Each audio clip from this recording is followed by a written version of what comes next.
بسم اللہ الرحمن الرحیم۔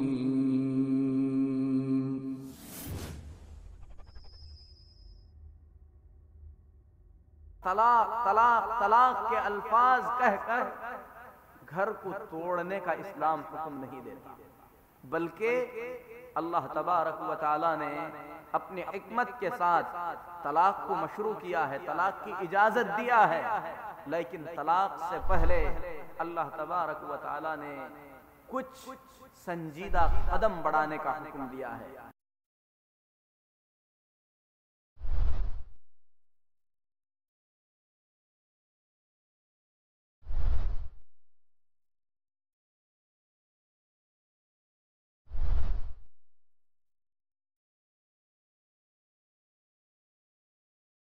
إن الحمد لله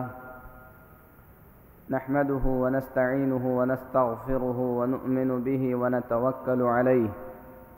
ونعوذ بالله من شرور أنفسنا ومن سيئات أعمالنا من يهده الله فلا مضل له ومن يضلل فلا هادي له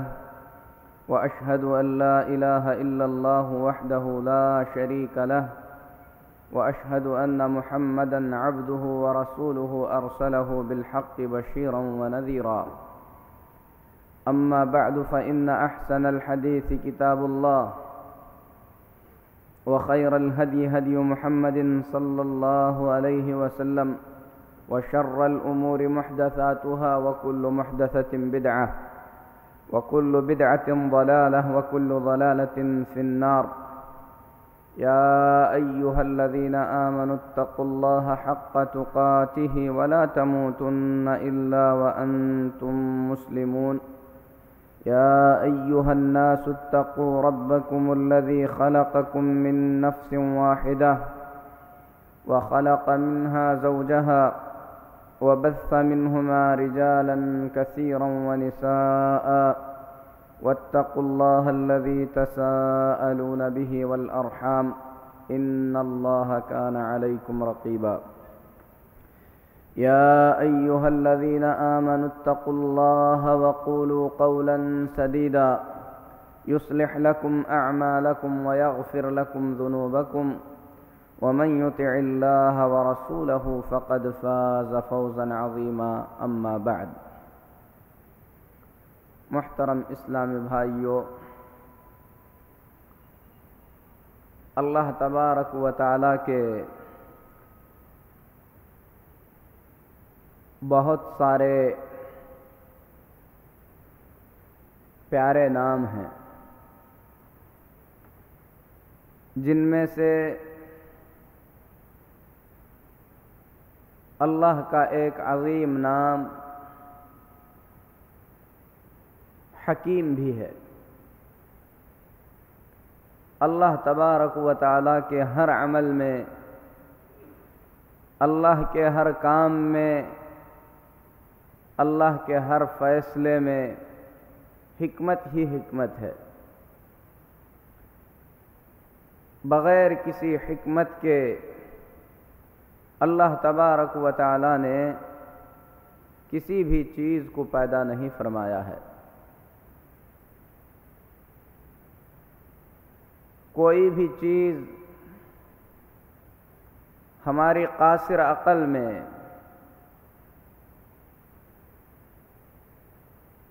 کسی بھی قدر بری نظر آئے، لیکن اللہ تبارک و تعالی نے اس چیز کو یقیناً حکمت کے ساتھ ہی پیدا کیا ہے اور حکمت کے ساتھ ہی بنایا ہے۔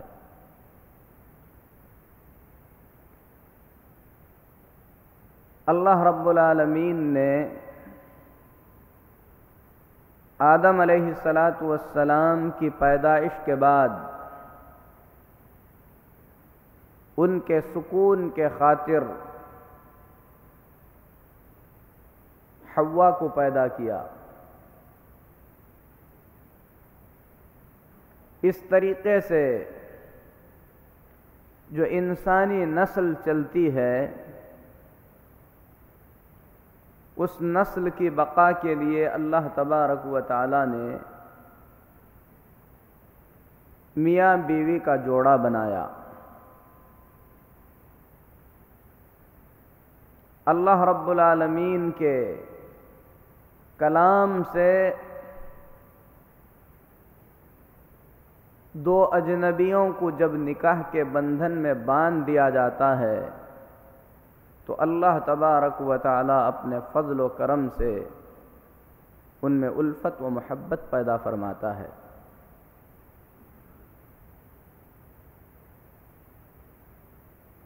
اللہ رب العالمین نکاح کے بندھن میں جوڑے جانے والے اس جوڑے کو اس بات کا حکم فرماتا ہے کہ دنیا کی اس زندگی میں اللہ رب العالمین کے بتائے ہوئے طریقے کے مطابق شوہر بیوی ایک دوسرے کے حقوق کو پہچانتے ہوئے معروف طریقے سے اچھی زندگی بسر کریں۔ وَعَاشِرُوهُنَّ بِالْمَعْرُوفِ، مردوں سے اللہ نے فرمایا اور عورتوں سے بھی کہ ایک دوسرے کے ساتھ معروف اور بھلائی کے طریقے سے زندگی گزاریں۔ فَإِن كَرِهْتُمُوهُنَّ شَيْئًا فَعَسَىٰ أَن تَكْرَهُوا شَيْئًا وَيَجْعَلَ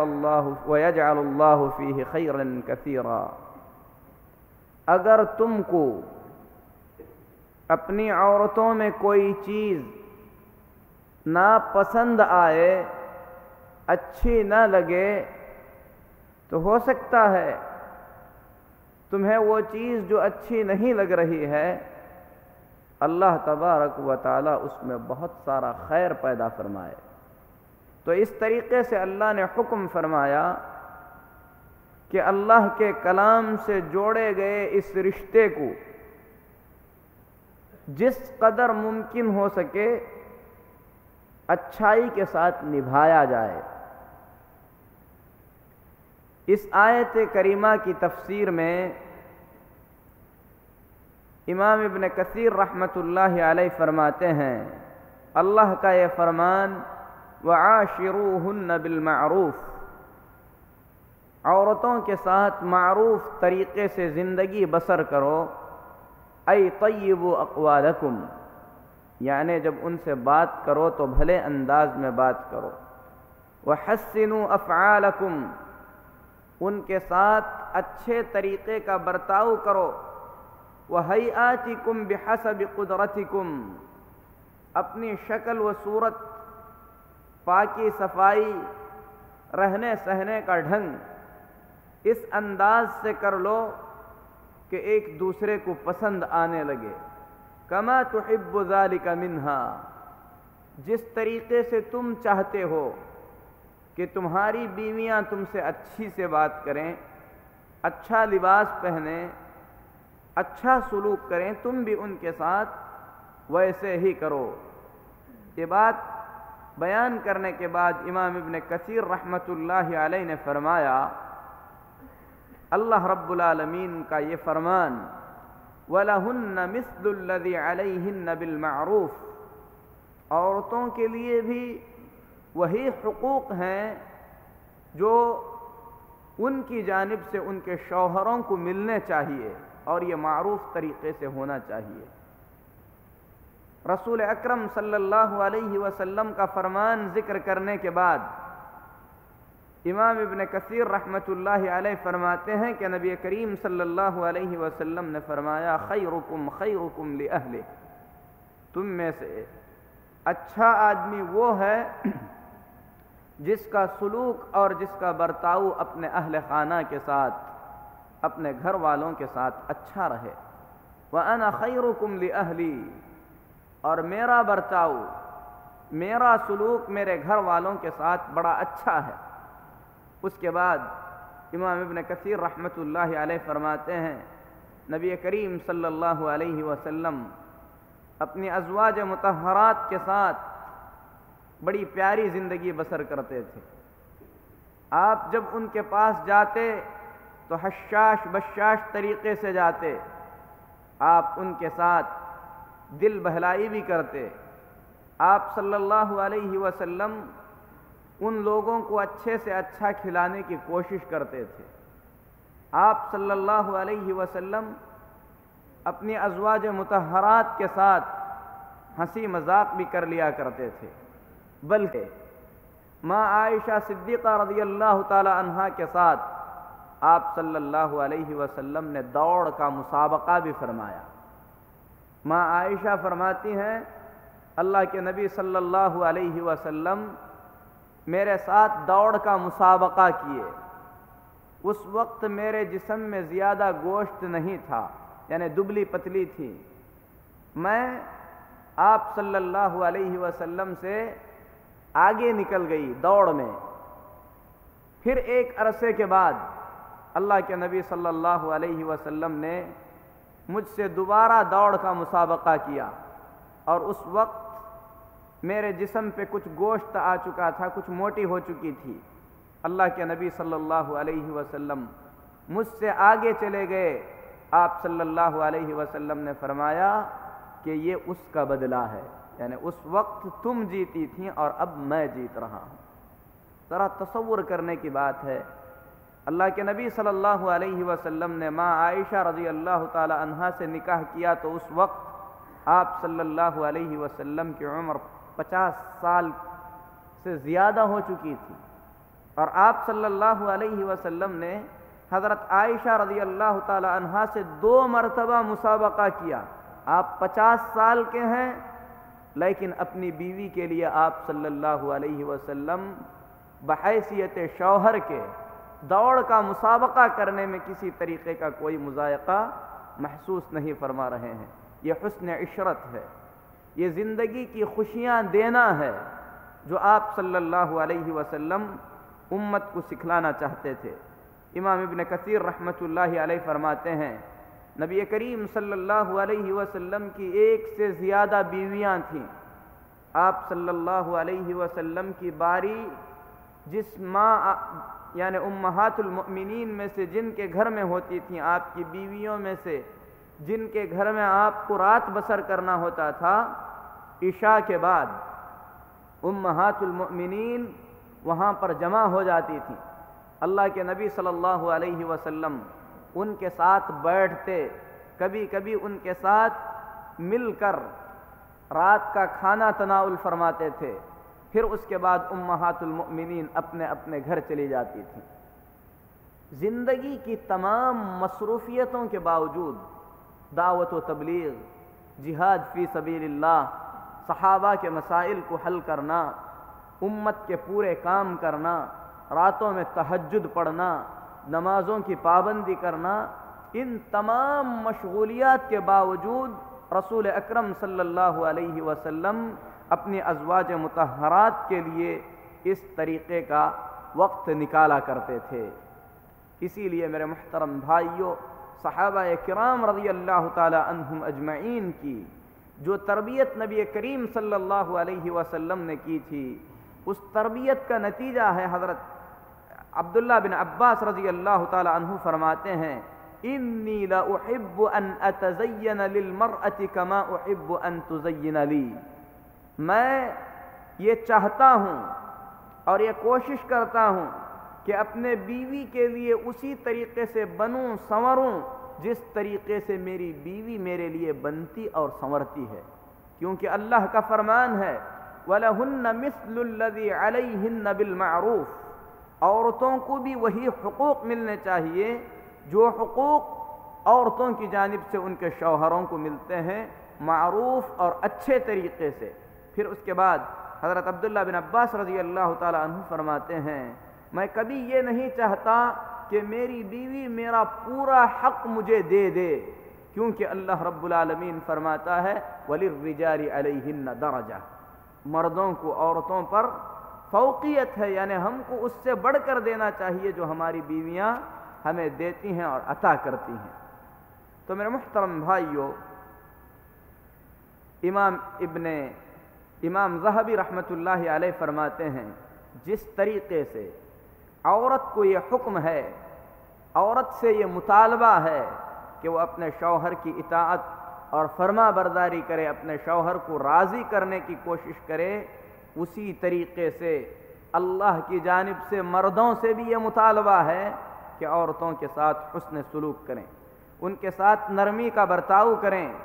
ان کے زلات اور ان کی غلطیوں پر صبر سے کام لیں۔ اگر ان میں کوئی غلط چیز صادر ہو جائے تو اس پر بھڑک نہ اٹھیں، حق کے ساتھ عدل و انصاف کے ساتھ نان و نفقہ دیتے رہیں، کیونکہ اللہ کا فرمان ہے وَعَاشِرُوهُنَّ بِالْمَعْرُوفِ،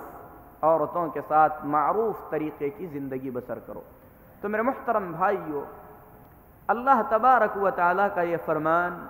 نبی کریم صلی اللہ علیہ وسلم کی یہ تعلیمات، صحابہ کرام رضی اللہ تعالی عنہم اجمعین کا یہ عمل ہمیں اس بات کی دعوت دیتا ہے کہ ہم اپنے گھر کو خوشیوں سے بھرا ہوا گھر بنانے کی کوشش کریں، گھروں کو ٹوٹنے سے بچائیں۔ انہی تمام باتوں کا خیال کرتے ہوئے اللہ کے رسول صلی اللہ علیہ وسلم نے عورتوں کے اندر جو فطری کمزوریاں ہیں، ان فطری کمزوریوں کو سمجھتے ہوئے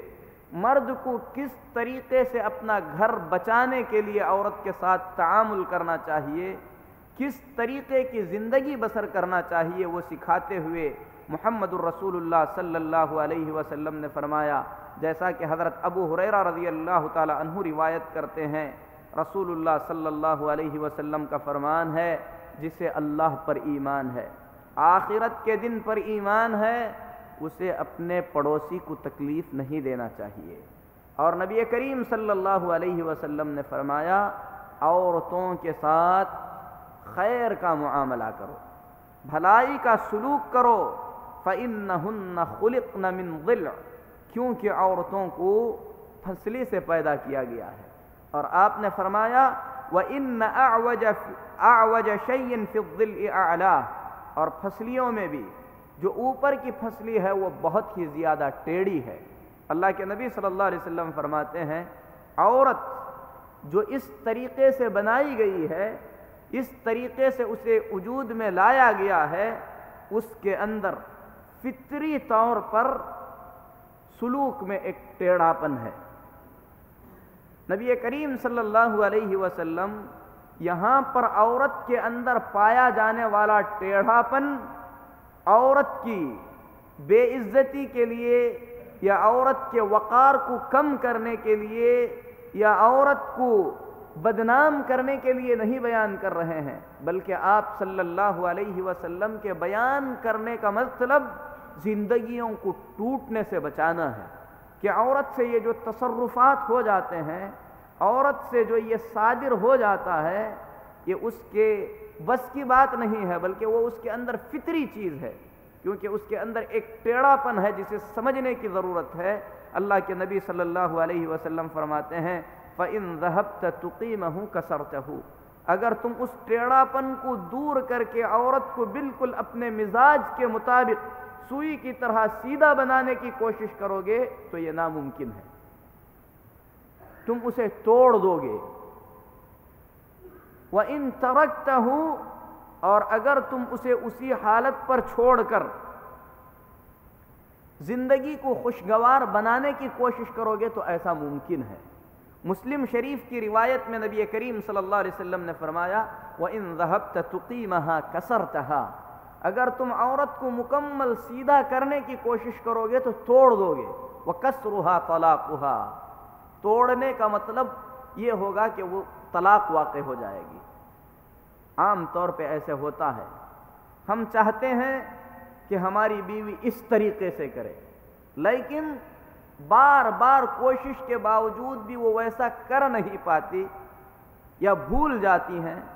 یا ان کے اندر طبیعت میں اس چیز کو برداشت کرنے کی طاقت نہیں ہوتی، اور مرد اسے اپنے انا کا مسئلہ بنا کر چھوٹی سی بات کو طول دے کر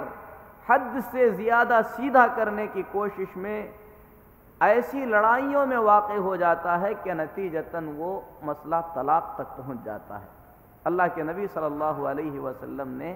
اسی کی طرف اشارہ کرتے ہوئے فرمایا کہ اس سے غفلت برت لی جائے، تنبیہ کی جائے، اصلاح کی کوشش کی جائے، لیکن مکمل سیدھا کر کے ہی رہوں گا، اس طریقے سے ٹھان لے کر زندگی کو نبی کریم صلی اللہ علیہ وسلم نے خطرے میں ڈالنے سے منع فرمایا ہے۔ اسی طریقے سے اللہ کے رسول صلی اللہ علیہ وسلم دوسرا ادب بتلاتے ہیں زندگی کو برقرار رکھنے کے لیے، زندگیوں کو ٹوٹنے سے بچانے کے لیے۔ مسلم شریف کی روایت ہے، حضرت ابو ہریرہ رضی اللہ تعالی عنہ فرماتے ہیں نبی کریم صلی اللہ علیہ وسلم نے فرمایا لا یفرق مؤمن مؤمنہ ان کرہ منہا خلقا رضی منہا آخر۔ مومن کو کسی مومنہ سے حد سے زیادہ پریشان نہیں ہونا چاہیے، علیحدگی اختیار کرنے کی کوشش نہیں کرنا چاہیے، کسی ایسی عادت سے جس سے وہ پریشان ہو جائے، یعنی اپنی بیوی کی کسی ایک عادت سے پریشان ہو کر علیحدگی کے بارے میں سوچ لے، اللہ کے نبی صلی اللہ علیہ وسلم اس سے منع فرما رہے ہیں۔ فرماتے ہیں ان کرہ منہا خلقا،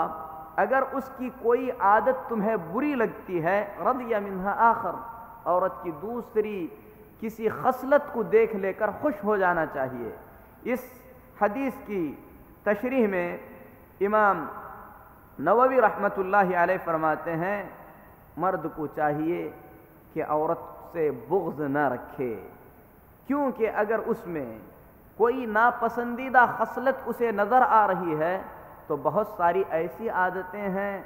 جو اس کو راضی کرنے کے لیے کافی ہیں، خوش کرنے کے لیے کافی ہیں۔ ہو سکتا ہے کسی کی عورت زبان کے اعتبار سے بہت تیز ہو لیکن دل میں محبت چھپائے ہوئے ہو، بچوں سے پیار کرتی ہو،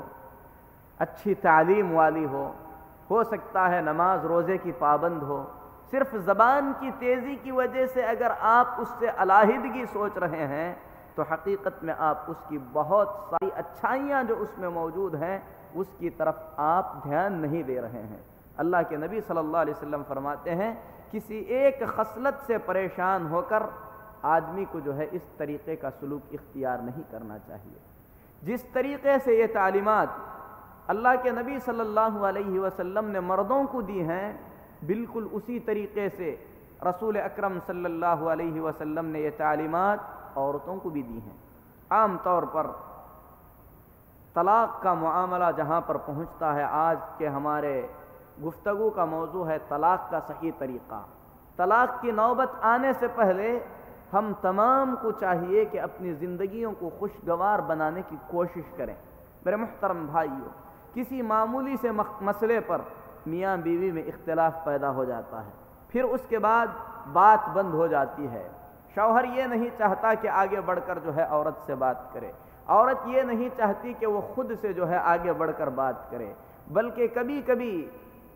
لڑائی اور اختلاف ہونے کے بعد وہ لڑائی اور بڑھتی چلی جاتی ہے۔ اس کی وجہ یہ ہوتی ہے شوہر یہ چاہتا ہے کہ عورت کی غلطی ثابت کرے اور عورت یہ چاہتی ہے کہ شوہر کی غلطی ثابت کرے۔ اس سلسلے میں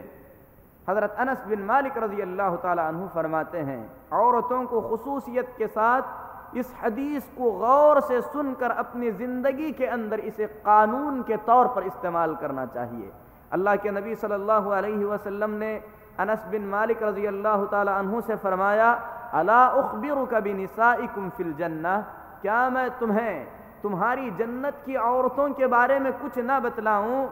انس بن مالک رضی اللہ تعالی عنہ فرماتے ہیں قلنا بلا یا رسول اللہ، ہم صحابہ نے کہا اے اللہ کے نبی صلی اللہ علیہ وسلم کیوں نہیں، ضرور بتلائیے۔ اللہ کے نبی صلی اللہ علیہ وسلم فرماتے ہیں کل ودود ولود، ہر وہ عورت جو شوہر سے بے پناہ محبت کرتی ہے، زیادہ سے زیادہ اولاد جنم دیتی ہے، الاعود،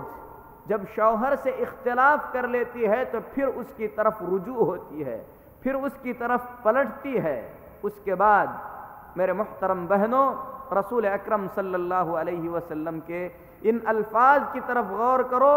اذا غضبت زوجها، جب وہ اپنے شوہر سے ناراض ہو جاتی ہے۔ اللہ کے نبی صلی اللہ علیہ وسلم فرماتے ہیں جب وہ اپنے شوہر سے ناراض ہو جاتی ہے، او اسی الیہا، یا اس کا شوہر اس کے سلسلے میں کوئی غلط قدم اٹھا کر اسے تکلیف پہنچا دیتا ہے، او غضب زوجہا، یا اس کا شوہر باہر سے غصے میں تشریف لاتا ہے، قالت، یعنی کسی بھی وجہ سے، چاہے اس کے کرتوت سے شوہر غصہ ہو جائے یا اپنی خود کی غلطی سے عورت کو غصے میں لا دے یا باہر کی کسی پریشانی کی وجہ سے دونوں کے درمیان اختلاف ہو جائے، اللہ کے نبی صلی اللہ علیہ وسلم نے تینوں حالتیں بیان فرمائی۔ اب ہم یہاں پر بیٹھ کر سوچیں، ہم لوگ عام طور پہ کیا کرتے ہیں ایسا ہونے کے بعد؟ تم غلطی پر ہو، تم نے ایسا کیا، تم کو ایسا نہیں کرنا چاہیے تھا، بات کو اور بڑھانے کی کوشش کرتے ہیں، جبکہ اللہ کے نبی صلی اللہ علیہ وسلم فرماتے ہیں جو عورت جنت میں رہنے کی حقدار ہے، جو جنت کی عورتیں ہیں، ان کی صفت یہ ہے کہ شوہر اسے غصے میں لائے یا وہ خود کوئی ایسا کام کرے کہ اس کا شوہر اس پہ غصہ ہو جائے، یا باہر کی کسی بات سے اس کا شوہر ناراض ہو جائے، ناراضگی چاہے اس کی طرف سے ہو، شوہر کی طرف سے ہو، باہر کی طرف سے ہو، اللہ کے نبی صلی اللہ علیہ وسلم فرماتے ہیں قالت هذه یدی فی یدک، جنت کی صفت والی عورت کہتی ہے کہ یہ میں اپنے آپ کو تمہارے حوالے کر رہی ہوں، لا اذوق غمضا حتى ترضى، میں اس وقت تک نہیں سوؤں گی، اس وقت تک مجھے نیند نہیں آئے گی جب تک کہ تم مجھ سے راضی اور خوش نہ ہو جاؤ۔ اگر یہ صفت عورتوں کے اندر آ جائے جس کی رہنمائی رسول اکرم صلی اللہ علیہ وسلم نے کی ہے، بہت سارے مسائل خود بخود ختم ہو جائیں گے اور طلاقوں کی نوبت ہرگز نہیں آئے گی۔ تو میری مسلم خواتین،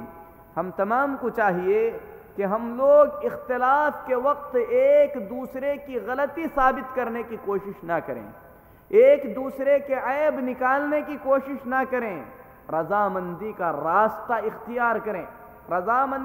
راضی کرنے کی کوشش کریں۔ اللہ کے نبی صلی اللہ علیہ وسلم نے طریقہ بھی بتلایا، اپنا ہاتھ اپنے شوہر کے ہاتھ میں رکھ دیتی ہے، کہہ دیتی ہے کہ میں تیرے حوالے ہوں، جب تک راضی نہیں ہوگا میں نہیں سو سکوں گی، میں نہیں کھا سکوں گی۔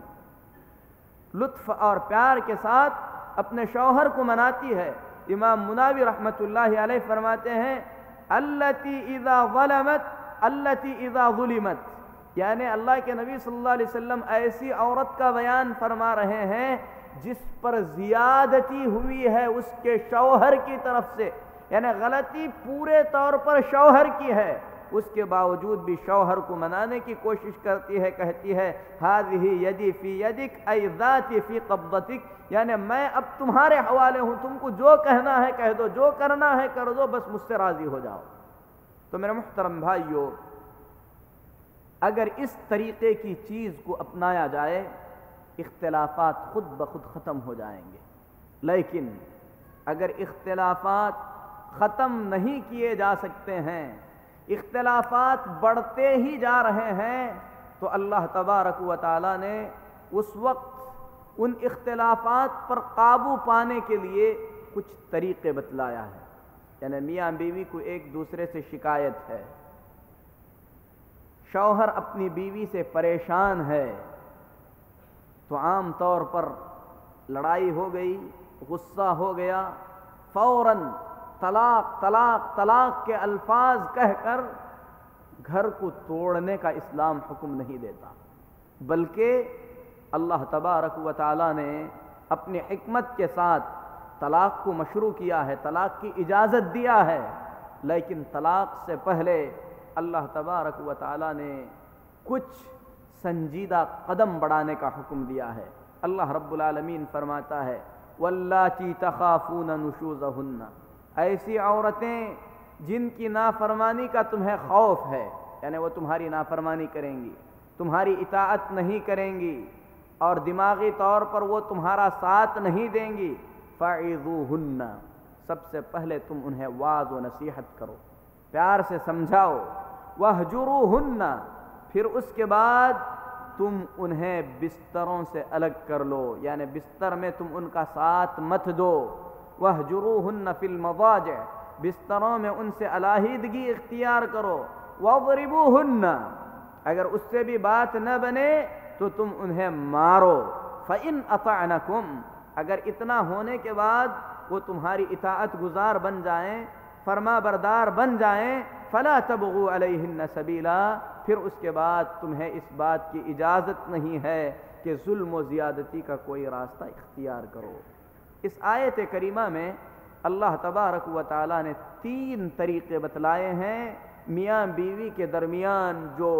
رنجشیں ہوتی ہیں، اختلافات ہوتے ہیں، شوہر کو اپنی بیوی سے جو شکایت ہوتی ہے اس شکایت پہ کیا قدم اٹھانا چاہیے، اللہ تبارک و تعالیٰ نے 3 چیزیں بتائیں۔ اور نبی کریم صلی اللہ علیہ وسلم نے حجۃ الوداع کے موقع پر خطبہ دیا، خطبے کے اندر آپ صلی اللہ علیہ وسلم نے مرد اور عورت کے دونوں کے حقوق بیان فرمائے کہ مرد کے عورت پہ کیا حقوق ہیں، عورت کے مرد پہ کیا حقوق ہیں۔ آپ نے فرمایا کہ ان حقوق کی ادائیگی دونوں پر ضروری ہے۔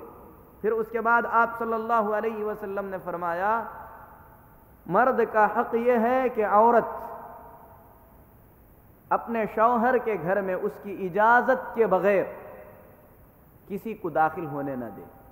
ایسے لوگ جن کا داخلہ شوہر پسند نہیں کرتا ہے انہیں آنے کی اجازت نہ دے۔ پھر اس کے بعد فرمایا فَإِن فَعَلْنَا،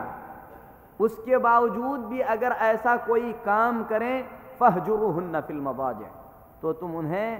بستروں سے الگ کر دو۔ وَاضْرِبُوهُنَّ، پھر اس کے بعد تمہیں انہیں مارو، لیکن کیسی مار مارنی چاہیے؟ فرمایا ضربا غیر مبرح، ایسی مار مارو جس سے بڑی چوٹ نہ آئے۔ اہل علم کہتے ہیں غیر مبرح سے مراد ایسی مار مارو کہ ہڈی نہ ٹوٹے، جسم پہ داغ نہ آئے۔ فَإِنْ أَطَعْنَكُمْ فَلَا تَبْغُوا عَلَيْهِنَّ سَبِيلًا، پھر اس کے بعد اگر سدھر جائیں تو ظلم و زیادتی کے راستے سے اجتناب کرو۔ میرے محترم بھائیو، یہ آیت کریمہ جس میں اللہ تبارک و تعالیٰ نے ایسی عورتوں کے بارے میں جو اپنے شوہروں کی اطاعت اور فرما برداری نہیں کرتی، اللہ تبارک و تعالیٰ نے پہلے فرمایا فَعِظُوهُنَّ، انہیں واعظ کرو۔ امام سعدی رحمۃ اللہ علیہ اس آیت کریمہ کی تفسیر میں فرماتے ہیں فَعِظُوهُنَّ بِبَيَانِ حُکْمِ اللَّهِ فِي طَاعَةِ الزَّوْجِ، واعظ کرو، نصیحت کرو، انہیں بتاؤ کہ شوہر کے کیا حقوق ہوتے ہیں، اطاعت کا کیا مقام ہے، نافرمانی سے اللہ کی ناراضگی کیسے ہوتی ہے، اطاعت اور فرما برداری کرنے سے اللہ کیسے خوش ہوتا ہے۔ فَإِنِ انْتَهَتْ فَذَلِكَ الْمَطْلُوبُ، پیار سے سمجھانے کے بعد اگر بات سمجھ میں آ گئی تو وہاں پر جو ہے تمہیں چپ ہو جانا چاہیے۔ وَإِلَّا فَيَهْجُرْهَا الزَّوْجُ فِي الْمَضْجَعِ، اگر اس پر بات نہ بنے تو شوہر کو چاہیے کہ اپنے بستر میں بیوی کو الگ کرے۔ الگ کرنے کا مطلب یہ ہے کہ اپنا چہرہ پھیر لے، بستر میں اس کے ساتھ چہرہ پھیر کر لیٹے۔ بعض اہل علم نے اس بات کی بھی اجازت دی کہ کسی الگ کمرے میں بھی جو ہے وہ سو سکتا ہے، لیکن بہتر ہے کہ اسی کمرے میں سوئے لیکن اس کی طرف اپنی شکل نہ کرے، چہرہ پھیر لے، ناراضگی کا اظہار ہو۔ اللہ یضاجعها، اس کے ساتھ نہ لیٹے، اس کے ساتھ جمع نہ کرے یہاں تک کہ مقصد حاصل نہ ہو جائے۔ اگر اس سے بھی مقصد حاصل نہیں ہو رہا ہے، نافرمانی پر عورت برقرار ہے، تو اللہ تبارک و تعالیٰ نے اس کے بعد مارنے کا حکم دیا ہے۔ اور امام ابن عباس رحمۃ اللہ علیہ نے فرمایا کہ مارنے سے مراد ایسی مار ہے جس میں ہڈی نہ ٹوٹے۔ اللہ کے نبی صلی اللہ علیہ وسلم نے سخت مار مارنے سے منع فرمایا۔ بخاری شریف میں ہے، نبی کریم صلی اللہ علیہ وسلم نے فرمایا لا یجلد احدکم امرأتہ جلد العبد، تم میں سے کسی آدمی کو یہ حق نہیں پہنچتا کہ اپنی عورت کو ایسے مارے جیسے کوئی اپنے غلام کو مارتا ہے۔ ثم یجامعها فی آخر الیوم، یعنی دن میں مار کر پھر رات میں آ کر اس سے ہم بستری بھی کر لیتا ہے، یعنی یہ اخلاق اور آداب کے خلاف چیز ہے۔ تو میرے محترم بھائیو، یہ محاولے ہیں، یہ کوششیں ہیں زندگی کو سدھارنے کی، لیکن اس کے باوجود بھی اگر زندگی میں سدھار نہیں آ رہا ہے تو ایسی صورت میں آدمی اللہ تبارک و تعالیٰ سے دعا کرے، دعا کرتا رہے اور یہ سوچے کہ طلاق کوئی پسندیدہ چیز نہیں ہے۔ طلاق سے زندگی بکھر جاتی ہے، خاندانوں میں دراڑیں پڑ جاتی ہیں، بچے پریشان حال ہو جاتے ہیں، بچے تربیت یافتہ نہیں ہو پاتے، عورت پریشان حال ہو جاتی ہے، خود کا حال برا ہو جاتا ہے۔ اور یہ جان لے کہ شیطان ہر ممکن کوشش کرتا ہے کہ میاں بیوی کے درمیان تفریق اور جدائی کر دے، جیسا کہ حضرت جابر رضی اللہ تعالیٰ عنہ فرماتے ہیں، مسلم شریف کی حدیث ہے کہ نبی کریم صلی اللہ علیہ وسلم نے فرمایا کہ ابلیس اپنا عرش پانی پر رکھے ہوئے ہے، پھر اس کے بعد اپنی چھوٹی چھوٹی ٹولیوں کو لوگوں کو فتنے میں ڈالنے کے لیے، گمراہ کرنے کے لیے ابلیس روانہ کرتا ہے۔ ہر ٹولی فتنہ بپا کرنے کے بعد آ کر ابلیس کو اپنے کیے ہوئے کرتوت بتلاتی ہے۔ کوئی کہتا ہے کہ میں نے ایسے کیا، میں نے ایسے کیا، تو ابلیس کہتا ہے ما صنعت شیئا، تو نے کچھ بھی نہیں کیا۔ مسلم کی حدیث ہے، اللہ کے نبی صلی اللہ علیہ وسلم فرماتے ہیں ثم يجيء احدهم فيقول ما تركته حتى فرقت بينه وبين امرأته۔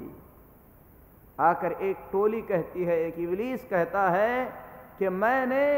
اس آدمی کا پیچھا اس وقت تک نہیں چھوڑا یہاں تک کہ اس کے اور اس کی بیوی کے درمیان جدائی نہ ڈال دیا۔ قال فیدنیہ منہ، اللہ کے نبی صلی اللہ علیہ وسلم فرماتے ہیں کہ ابلیس اس شیطان کو اپنے قریب کر لیتا ہے، وَيَقُولُ نِعْمَ أَنْتَ،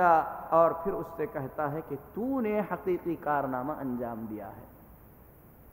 امام اعمش رحمۃ اللہ علیہ جو اس حدیث کے راوی ہیں فرماتے ہیں اراہ قال فیلتزمہ، مجھے یہ یاد آ رہا ہے کہ حدیث میں یہ بھی ہے کہ نبی کریم صلی اللہ علیہ وسلم نے فرمایا کہ ابلیس اس شیطان کو لے کر چمٹ جاتا ہے۔ تو میرے محترم بھائیو، ابلیس کی یہ کوشش ہے کہ ہنستے کھیلتے گھروں کو اجاڑ دے، میاں بیوی کے درمیان طلاق ڈال دے، کیونکہ اگر طلاق واقع ہو گئی تو ایسی صورت میں بچوں کا مستقبل مکمل طور پر تباہ ہوتے نظر آتا ہے۔ اسی لیے اللہ کے نبی صلی اللہ علیہ وسلم نے ایسی عورت پر جنت کی خوشبو تک کو حرام قرار دیا جو بغیر کسی سبب کے اپنے شوہر سے طلاق مانگتی ہے۔ حضرت ثوبان رضی اللہ تعالیٰ عنہ فرماتے ہیں نبی کریم صلی اللہ علیہ وسلم نے فرمایا ایما امرأة سألت زوجها طلاقا من غیر ما بأس فحرام علیہا رائحة الجنہ، جو کوئی عورت بغیر کسی سبب کے اپنے شوہر سے کہتی ہے کہ مجھے طلاق دے دے تو ایسی عورت جنت کی خوشبو تک نہیں پائے گی۔ یہ حدیث امام ابو داؤد رحمۃ اللہ علیہ نے روایت کیا اور امام البانی رحمۃ اللہ علیہ نے اس حدیث کو صحیح قرار دیا ہے۔ اتنا ہی نہیں بلکہ ایسی عورتیں جو اپنے شوہروں سے بغیر کسی سبب کے خلا طلب کرتی ہیں، اللہ کے نبی صلی اللہ علیہ وسلم فرماتے ہیں المختلعات ہن المنافقات، خلا طلب کرنے والی عورتیں حقیقت میں منافقانہ عمل کر رہی ہیں۔ عبد الرحمن مبارک پوری رحمۃ اللہ علیہ اس حدیث کی تشریح میں فرماتے ہیں، ترمذی کی صحیح حدیث ہے، جو عورت بلا کسی وجہ کے خلا طلب کرتی ہے وہ ایسا کام کر رہی ہے جو منافقانہ کام ہے، یعنی وہ اپنے شوہر سے زندگی تو نبھاتے ہوئے نظر آ رہی ہے لیکن اس کے دل میں حقیقت میں جو ہے حقیقت کے خلاف چیز ہے۔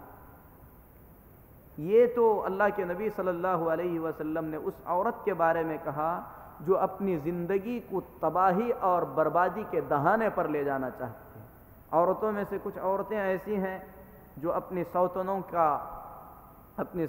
کا جو ہے خلا طلاق طلب کرتی ہیں، یا یہ طلب کرتی ہیں اگر کوئی دوسرا نکاح کرنا چاہتا ہے تو طلب کرتی ہے کہ اپنی پہلی بیوی کو طلاق دے دے، یا اگر نکاح ہو گیا ہے تو پہلی بیوی کہتی ہے کہ دوسری بیوی کو طلاق دے دے۔ ایسی عورتوں کے بارے میں بخاری اور مسلم کی روایت ہے، نبی کریم صلی اللہ علیہ وسلم نے فرمایا لا يحل لامرأة تسأل طلاق اختها، کسی عورت کے لیے یہ حلال نہیں ہے، یہ جائز نہیں ہے کہ اپنے کسی مسلمان بہن کی طلاق طلب کرے، لتستفرغ صحفتها، تاکہ اسے ملنے والا حق بھی خود کھا جائے، فإنما لها ما قدر لها، اسے جاننا چاہیے کہ اسے وہی ملے گا جو اللہ نے اس کے مقدر میں لکھ رکھا ہے۔ بلکہ اللہ کے نبی صلی اللہ علیہ وسلم نے ایسے لوگوں کے بارے میں جو کہ میاں بیوی کے درمیان فساد مچانا چاہتے ہیں، کچھ ایسے لوگ ہوتے ہیں معاشرے کے اندر جو میاں بیوی کے درمیان تفریق ڈالنا چاہتے ہیں، بدگمانیاں پیدا کرتے ہیں، ایسے لوگ ہو سکتا ہے عورتوں کے رشتہ داروں میں سے ہوں، اجنبیوں میں سے ہوں، ملنے والی عورتوں میں سے ہوں، جو کوئی بھی ہو۔ حضرت ابو ہریرہ رضی اللہ تعالی عنہ فرماتے ہیں کہ نبی کریم صلی اللہ علیہ وسلم نے فرمایا من خبب زوجۃ امرئ او مملوکہ فلیس منا، جو شخص کسی عورت کو اس کے شوہر کے خلاف بھڑکائے، اس کے بارے میں بدگمانیاں پیدا کرے، انہیں خراب کرنے کی کوشش کرے، یا اسی طریقے سے کسی مملوک کو، کسی غلام کو اپنے آقا کے خلاف بھڑکائے، اللہ کے نبی صلی اللہ علیہ وسلم فرماتے ہیں کہ ایسا آدمی ہم میں سے نہیں ہے، ایسا آدمی ہم میں سے نہیں ہے، یعنی مسلمانوں کا کام کرنے والا نہیں ہے۔ میرے محترم بھائیوں، مردوں کو طلاق سے ڈراتے ہوئے، خصوصاً طلاق دینے کے بعد مہر کھا جانے سے ڈراتے ہوئے، اللہ کے نبی صلی اللہ علیہ وسلم نے فرمایا، حاکم اور بیہقی کی صحیح حدیث ہے، حضرت عبداللہ بن عمر رضی اللہ تعالی عنہ فرماتے ہیں ان اعظم الذنوب عند اللہ رجل تزوج امرأة فلما قضى حاجته منها طلقها وذهب بمہرها، اللہ کے نزدیک بڑا گناہ ہے کہ آدمی کسی عورت سے نکاح کر کے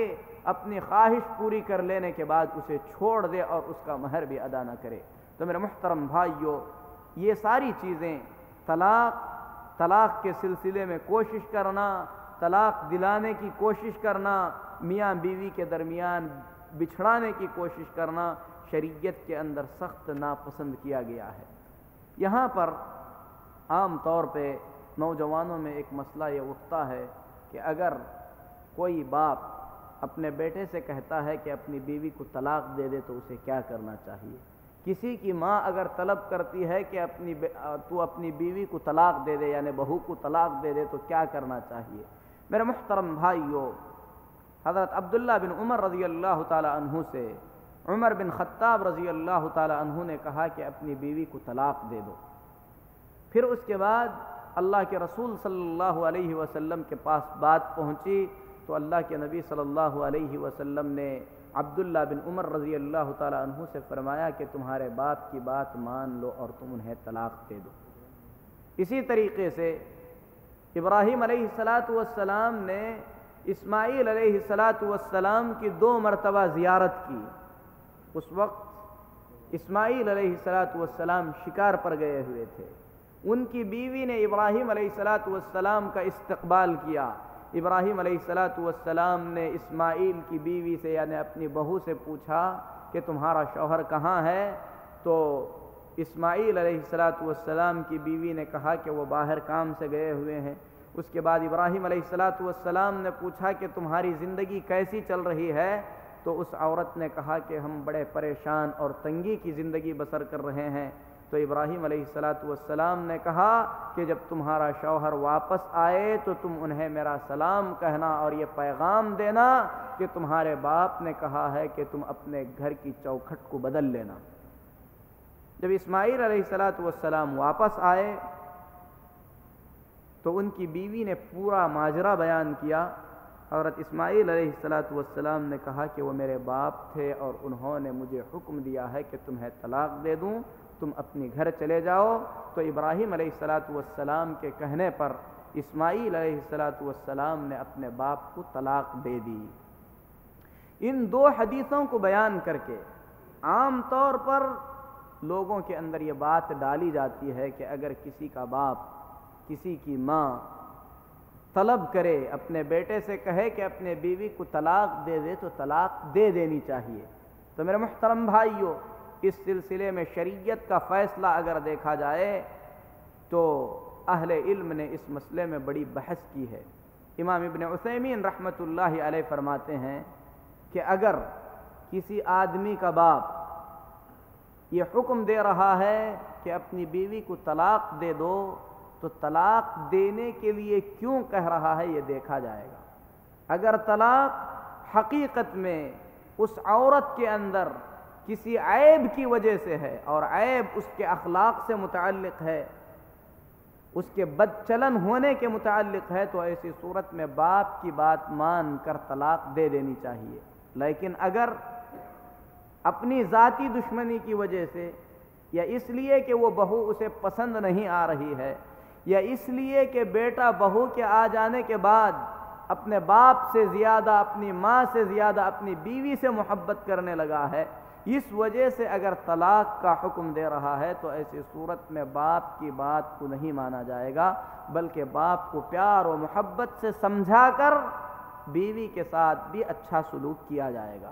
اس مسئلے کو امام ابن عثیمین رحمۃ اللہ علیہ نے بڑی تفصیل کے ساتھ بیان کیا، کہا کہ عام طور پر شادی کے بعد آدمی جب اپنی بیوی سے حد درجے محبت کرنے لگتا ہے تو کچھ مائیں بیوی کی اس محبت کو برداشت نہیں کر پاتی، انہیں ایسا محسوس ہونے لگتا ہے کہ ان کا بیٹا ان سے زیادہ اپنی بیوی سے محبت کرنے لگا ہے، تو ایسی صورت میں کچھ مائیں بے صبری میں اس بات کا مطالبہ کرتی ہیں کہ بہو کو طلاق دے دے، تو ایسی صورت میں اسے جلد بازی سے کام نہیں لینا چاہیے، بلکہ اسے پیار و محبت سے معاملے کو نبھانے کی کوشش کرنا چاہیے، اپنی بیوی کے ساتھ اچھا سلوک کرتے ہوئے ماں باپ کو بھی پیار سے جواب دے کر یہ سمجھانے کی کوشش کرنا چاہیے کہ ایک زندگی ہے، اسے تباہ و برباد نہ کیا جائے۔ امام احمد بن حنبل رحمۃ اللہ علیہ کے پاس ایسا ہی ایک مسئلہ آیا، کسی نے کہا کہ میری ماں مجھے حکم دے رہی ہے کہ میں اپنی بیوی کو طلاق دے دوں کیونکہ وہ اسے پسند نہیں کرتی ہے، میرے باپ نے کہا ہے کہ میں اپنی بیوی کو طلاق دے دوں حالانکہ اس کے اندر کوئی عیب نہیں ہے، تو امام احمد بن حنبل رحمۃ اللہ علیہ نے فرمایا کہ تمہیں اپنے بیوی کو طلاق دینے کی ضرورت نہیں ہے۔ اس آدمی نے کہا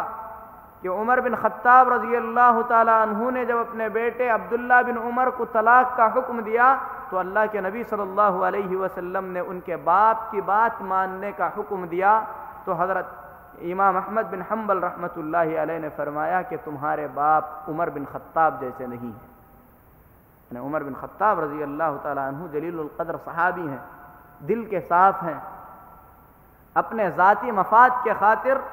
کسی عورت کی زندگی کو تباہ کرنے والے نہیں ہیں، اسی لیے اللہ کے نبی صلی اللہ علیہ وسلم نے اس چیز کا حکم فرمایا تھا۔ لیکن کسی بیٹے کو یہ نہیں کہنا چاہیے کہ آپ عمر بن خطاب کے جیسے نہیں ہیں، بلکہ پیار و محبت سے سمجھانا چاہیے، اور عورت کو بھی چاہیے کہ اس مسئلے کو جو ہے زیادہ بڑا کر کے یہ نہ کہے کہ تم نے اپنے ماں کو جو ہے منہ توڑ جواب نہیں دیا، بلکہ جو ہے معاملے کو سنجیدگی کے ساتھ جو ہے لے کر معاملے کو ختم کرنے کی کوشش کرنا چاہیے، اور یہ فطری چیزیں ہیں، کیونکہ ماں باپ نے اپنے بیٹے کو جوانی تک پالا ہے، پھر اس کے بعد جب بہو بن کر آئی ہے، بیٹے کا دھیان اگر ماں باپ کی طرف سے ہٹ جاتا ہے تو شیطان ماں باپ کے دل میں اس طریقے کا خیال پیدا کر سکتا ہے، تو عورت کو ماں باپ کے ان احساسات کو سمجھتے ہوئے اپنے شوہر کا ساتھ دینا چاہیے اور اس معاملے کو بڑھانے کی کوشش نہیں کرنی چاہیے۔ میرے محترم بھائیوں، اگر آدمی ہر طریقے کی اصلاح کی کوشش کرنے کے باوجود اس نتیجے پر پہنچ رہا ہے کہ ان کی زندگی ناممکن ہے کہ پیار و محبت کے ساتھ کٹ سکے، تو اسلام نے پھر اس کے بعد حکم دیا فَابْعَثُوا حَكَمًا مِّنْ أَهْلِهِ وَحَكَمًا مِّنْ أَهْلِهَا، عورت کے گھر والوں کی طرف سے ایک، مرد کے گھر والوں کی طرف سے ایک عقل مند آدمی کو بیٹھ کر اس معاملے کو سلجھانے کی کوشش کرنا چاہیے تاکہ ایک زندگی ٹوٹنے سے بچ سکے۔ اللہ فرماتا ہے إِن يُرِيدَ إِصْلَاحًا يُوَفِّقِ اللَّهُ بَيْنَهُمَا، اگر میاں بیوی یا اسی طریقے سے جو اس معاملے کو سلجھانے کے لیے چنے گئے ہیں اگر حقیقت میں اصلاح کی کوشش کرتے ہیں تو اللہ تبارک و تعالی اصلاح کی توفیق پیدا فرما دیتا ہے۔ لیکن اگر اصلاح نہیں ہو رہی ہے، ان دونوں نے مل کر بات کرنے کے بعد یہ طے کر لیا کہ ان دونوں کے اختلافات اس قدر شدید ہیں یا ان دونوں کے مزاج اس قدر ایک دوسرے سے دور ہیں کہ زندگی کے اندر یہ خوشی کے ساتھ نہیں جی سکتے، ہر دن ایک نیا تناؤ کھڑا ہونے والا ہے، زندگی پیار و محبت کے ساتھ بسر ہونا ناممکن ہو چکی ہے، تو اللہ تبارک و تعالی فرماتا ہے ایسی صورت میں ان دونوں کو علیحدگی اختیار کر لینا چاہیے۔ اگر پیار و محبت کے ساتھ ایک دوسرے سے علیحدگی اختیار کر لیتے ہیں تو اللہ تبارک و تعالی وعدہ فرماتا ہے یغنیہم اللہ من فضلہ، اللہ تبارک و تعالی انہیں اپنے فضل و کرم سے بے نیاز کر دے گا، ان کے حالات کو درست فرما دے گا، کیونکہ اللہ کے بتائے ہوئے طریقے کے مطابق اختلافات کے آ جانے کے بعد اللہ کے حدود کو قائم نہ کرنے کا خوف محسوس کر کے اللہ کے بتائے ہوئے طریقے کے مطابق جدا ہو رہے ہیں، تو اللہ وعدہ فرماتا ہے کہ اللہ تبارک و تعالی اپنی قدرت سے دونوں کے اندر وسعت پیدا فرمائے گا،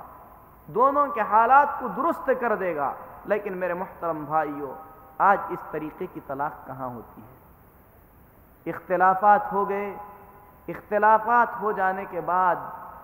دونوں افراد نہیں، میاں بیوی نہیں، بلکہ دونوں خاندان ایک دوسرے کے دشمن بن کر لڑنے جھگڑنے پر اتر آتے ہیں۔ طلاق جس کا حق اللہ تبارک و تعالی نے شوہر کو دیا ہے، آج یہ حق چھین کر کورٹوں میں رکھا گیا ہے۔ طلاق ہوتی ہے تو کورٹ میں ہوتی ہے۔ میری زندگی کے بارے میں زیادہ بہتر جانتا ہوں، ہم میاں بیوی کے زندگی کے بارے میں میاں بیوی زیادہ بہتر جانتے ہیں کہ پیار و محبت کے ساتھ اب ہمارا زندگی بسر کرنا ناممکن ہو چکا ہے، تو میں اپنی جگہ پر، میری بیوی میری جگہ پر پیار سے زندگی گزاریں گے، خوشی کی زندگی گزاریں گے۔ اللہ تبارک و تعالی اسی کا حکم دیتا ہے، اور اللہ تبارک و تعالی نے ایسے ہی وقت کے لیے جب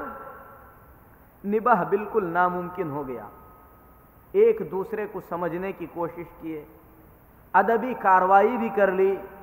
پھر اس کے بعد دونوں طرف سے لوگوں نے آ کر صلح کی کوشش بھی کر لی، ہر طریقے کی کوشش کے باوجود جب زندگی بالکل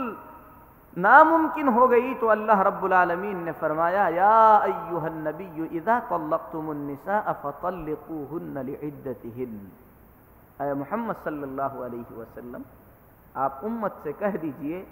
کہ اگر تم اپنی عورتوں کو طلاق دیتے ہو تو عدت کے مطابق تمہیں طلاق دینا چاہیے، یعنی طلاق کو اللہ نے جائز قرار دیا، آخری حل ہے۔ زندگی میں لڑتے ہوئے ایک دوسرے کے دشمن بن کر زندگی کی محبتوں کو مکمل طور پر نیست و نابود کر کے کٹتے ہوئے روزانہ جھگڑے، بچوں کو جو ہے پریشان کرتے ہوئے زندگی گزارنے کی اللہ نے حکم نہیں دیا، بلکہ اللہ تبارک و تعالیٰ نے راستہ پیدا فرما دیا کہ اگر زندگی حقیقت میں ناممکن نظر آ رہی ہے تو تم اپنی زندگی جیو اور عورت کو اپنی زندگی جینے دو، عدت کے ساتھ طلاق دے دو۔ اسی لیے اللہ کے نبی صلی اللہ علیہ وسلم نے ام المؤمنین حضرت حفصہ رضی اللہ تعالی عنہا کو طلاق دی۔ طلاق دینے کے بعد جبریل امین علیہ السلام نے سفارش کی، کہا کہ اے اللہ کے رسول صلی اللہ علیہ وسلم آپ انہیں رجوع کر لیں، کیونکہ یہ بہت زیادہ نماز پڑھنے والی، روزہ رکھنے والی خاتون ہیں۔ حضرت حفصہ رضی اللہ تعالی عنہا کے اندر کوئی ایسی خامی نہیں تھی، اور طلاق دینے والے اللہ کے رسول صلی اللہ علیہ وسلم ہیں۔ امت کو یہ سبق دینا چاہتے تھے کہ زندگی کے اندر ایسے حالات اگر پیش آتے ہیں اور طلاق ہو رہی ہے تو یہ کوئی عیب کی بات نہیں ہے، خصوصاً اس وقت جب زندگی روزانہ جو ہے جھگڑوں کا زندگی کے اندر روزانہ جھگڑے ہی جھگڑے ہو رہے ہیں۔ تو میرے محترم بھائیوں، جب پوری کوششیں ناممکن ہو کر اللہ کے قانون کے مطابق میاں بیوی الگ ہونا چاہتے ہیں تو کچھ شرائط اور کچھ قوانین اللہ اور اس کے رسول صلی اللہ علیہ وسلم نے مقرر فرمائے ہیں۔ سب سے پہلا قانون تو یہ ہے کہ طلاق کے اندر مذاق نہیں ہے، اللہ کے نبی صلی اللہ علیہ وسلم فرماتے ہیں ثلاث جدہن جد وہزلہن جد، تین چیزیں ایسی ہیں اگر مذاق میں بھی کہی جائیں تو وہ سنجیدہ شمار ہوں گی، سنجیدہ بھی اگر آپ کہیں تو سنجیدہ ہی شمار ہوگی۔ النکاح، اس میں سے ایک تو نکاح ہے، کسی نے کسی سے کہہ دیا کہ میں اپنی اس بیٹی کا نکاح تم سے کرا رہا ہوں، اور کہا کہ میں تو مذاق کر رہا تھا، تو یہ مذاق نہیں ہے، یہ حقیقت ہے۔ شریعت کے اعتبار سے وہ نکاح ہو جاتا ہے، وہ نکاح شمار ہوگا۔ اگر میں کہوں کہ اپنی بیٹی کا نکاح تم سے کرا رہا ہوں اور یہ مذاق ہے اور میں اسے مذاق سمجھ رہا ہوں تو یہ مذاق نہیں ہے، شرعاً وہ نکاح منعقد ہو جائے گا۔ اسی طریقے سے الطلاق، کوئی اپنی بیوی سے کہے کہ میں نے تمہیں طلاق دے دیا، بعد میں کہے کہ میں تو مذاق کر رہا تھا، تو وہاں پر مذاق نہیں ہوگا، وہ حقیقت میں طلاق شمار ہوگی۔ اس کے بعد آپ نے فرمایا والرجعہ، اسی طریقے سے طلاق دے دیا تھا اپنی بیوی کو، عدت میں ہے، کہا کہ میں نے تم کو رجوع کر لیا، پھر کہے کہ وہ تو میں نے مذاق سے کہا تھا، تو اس وقت مذاق شمار نہیں ہوگا، بلکہ حقیقت میں وہ جو ہے طلاق شمار ہوگی، رجعت شمار ہوگی۔ میرے محترم بھائیو، طلاق جس طریقے سے دوسری چیزوں کے لیے نیت ضروری ہے، اسی طریقے سے طلاق کے لیے بھی آدمی کو چاہیے کہ سنت کے مطابق جو شخص طلاق دینا چاہتا ہے طلاق کی نیت سے طلاق دے۔ لیکن اگر کسی نے طلاق کے الفاظ کہہ دیے، بعد میں کہا کہ میری نیت نہیں تھی، تو اس کی بات کا اعتبار نہیں ہوگا۔ اگر طلاق کے واضح الفاظ کسی نے کہا اپنی بیوی سے کہ میں تمہیں طلاق دے رہا ہوں، پھر وہ کہے کہ میری نیت میں طلاق دینا نہیں تھا، تو ایسی صورت میں اس کی نیت کا اعتبار نہیں ہوگا، جو الفاظ اس نے کہے ہیں ان الفاظ کا اعتبار ہوگا۔ اللہ تبارک و تعالی نے طلاق کے احکام کو بڑی تفصیل کے ساتھ بیان فرمایا ہے۔ آدمی جب کسی عورت سے نکاح کر لیتا ہے، پھر اس کے بعد کسی بھی وجہ سے طلاق دینا چاہتا ہے، تو عورت کے اعتبار سے طلاق کے جو مسائل ہیں وہ مختلف ہوتے ہیں۔ سب سے پہلا مسئلہ یہ ہے کہ نکاح کے فوراً بعد اگر کوئی آدمی اپنی بیوی کو طلاق دینا چاہتا ہے، نکاح ہو گیا، سمجھ رہا تھا کہ وہ عورت جس سے نکاح کر رہا ہے فلاں ہے، لیکن غلطی سے فلاں نکل گئی، یا کسی نے دھوکے کے ساتھ چھوٹی بہن کو دکھا کر بڑی بہن سے نکاح کرا دیا، اس طریقے کی کوئی بھی چیز ہو گئی جس کی وجہ سے آدمی نکاح ہونے کے بعد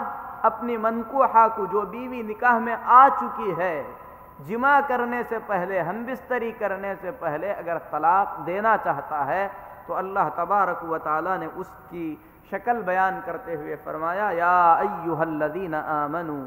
اذا نکحتم المؤمنات ثم طلقتموهن من قبل ان تمسوهن فما لكم عليهن من عدة تعتدونها، اے ایمان والو، اگر تم مومنہ عورتوں سے نکاح کر چکے ہو اور ان سے ملنے سے پہلے، ہم بستری کرنے سے پہلے تم انہیں طلاق دینا چاہتے ہو، تو طلاق دینے کے بعد اس عورت کو کوئی عدت گزارنے کی ضرورت نہیں ہے۔ فمتعوہن وسرحوہن سراحا جمیلا، ایسی عورت کو تھوڑا سا مال و متاع دے کر حسن و خوبی کے ساتھ اپنے سے الگ کر دو۔ یعنی طلاق،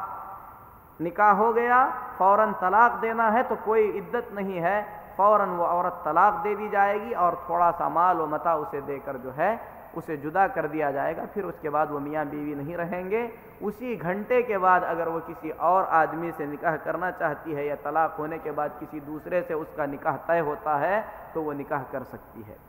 پھر اس کے بعد اللہ تبارک و تعالی نے فرمایا لا جناح علیکم ان طلقتم النساء ما لم تمسوهن او تفرضوا لهن فریضہ ومتعوهن على الموسع قدره وعلى المقتر قدره متاعا بالمعروف حقا على المحسنین، اگر تم عورتوں کو جمع کرنے سے پہلے طلاق دے رہے ہو اور مہر بھی مقرر نہیں ہوا ہے کہ کیا مہر دینا چاہیے تھا، ایسے ہی نکاح ہو گیا تھا، تو آدمی اپنی طاقت کے مطابق اکرام اور عزت کے ساتھ خوش دلی کا اظہار کرتے ہوئے اس عورت کا دل رکھنے کے لیے کچھ مال و متاع دے کر اسے رخصت کر دے۔ لیکن اگر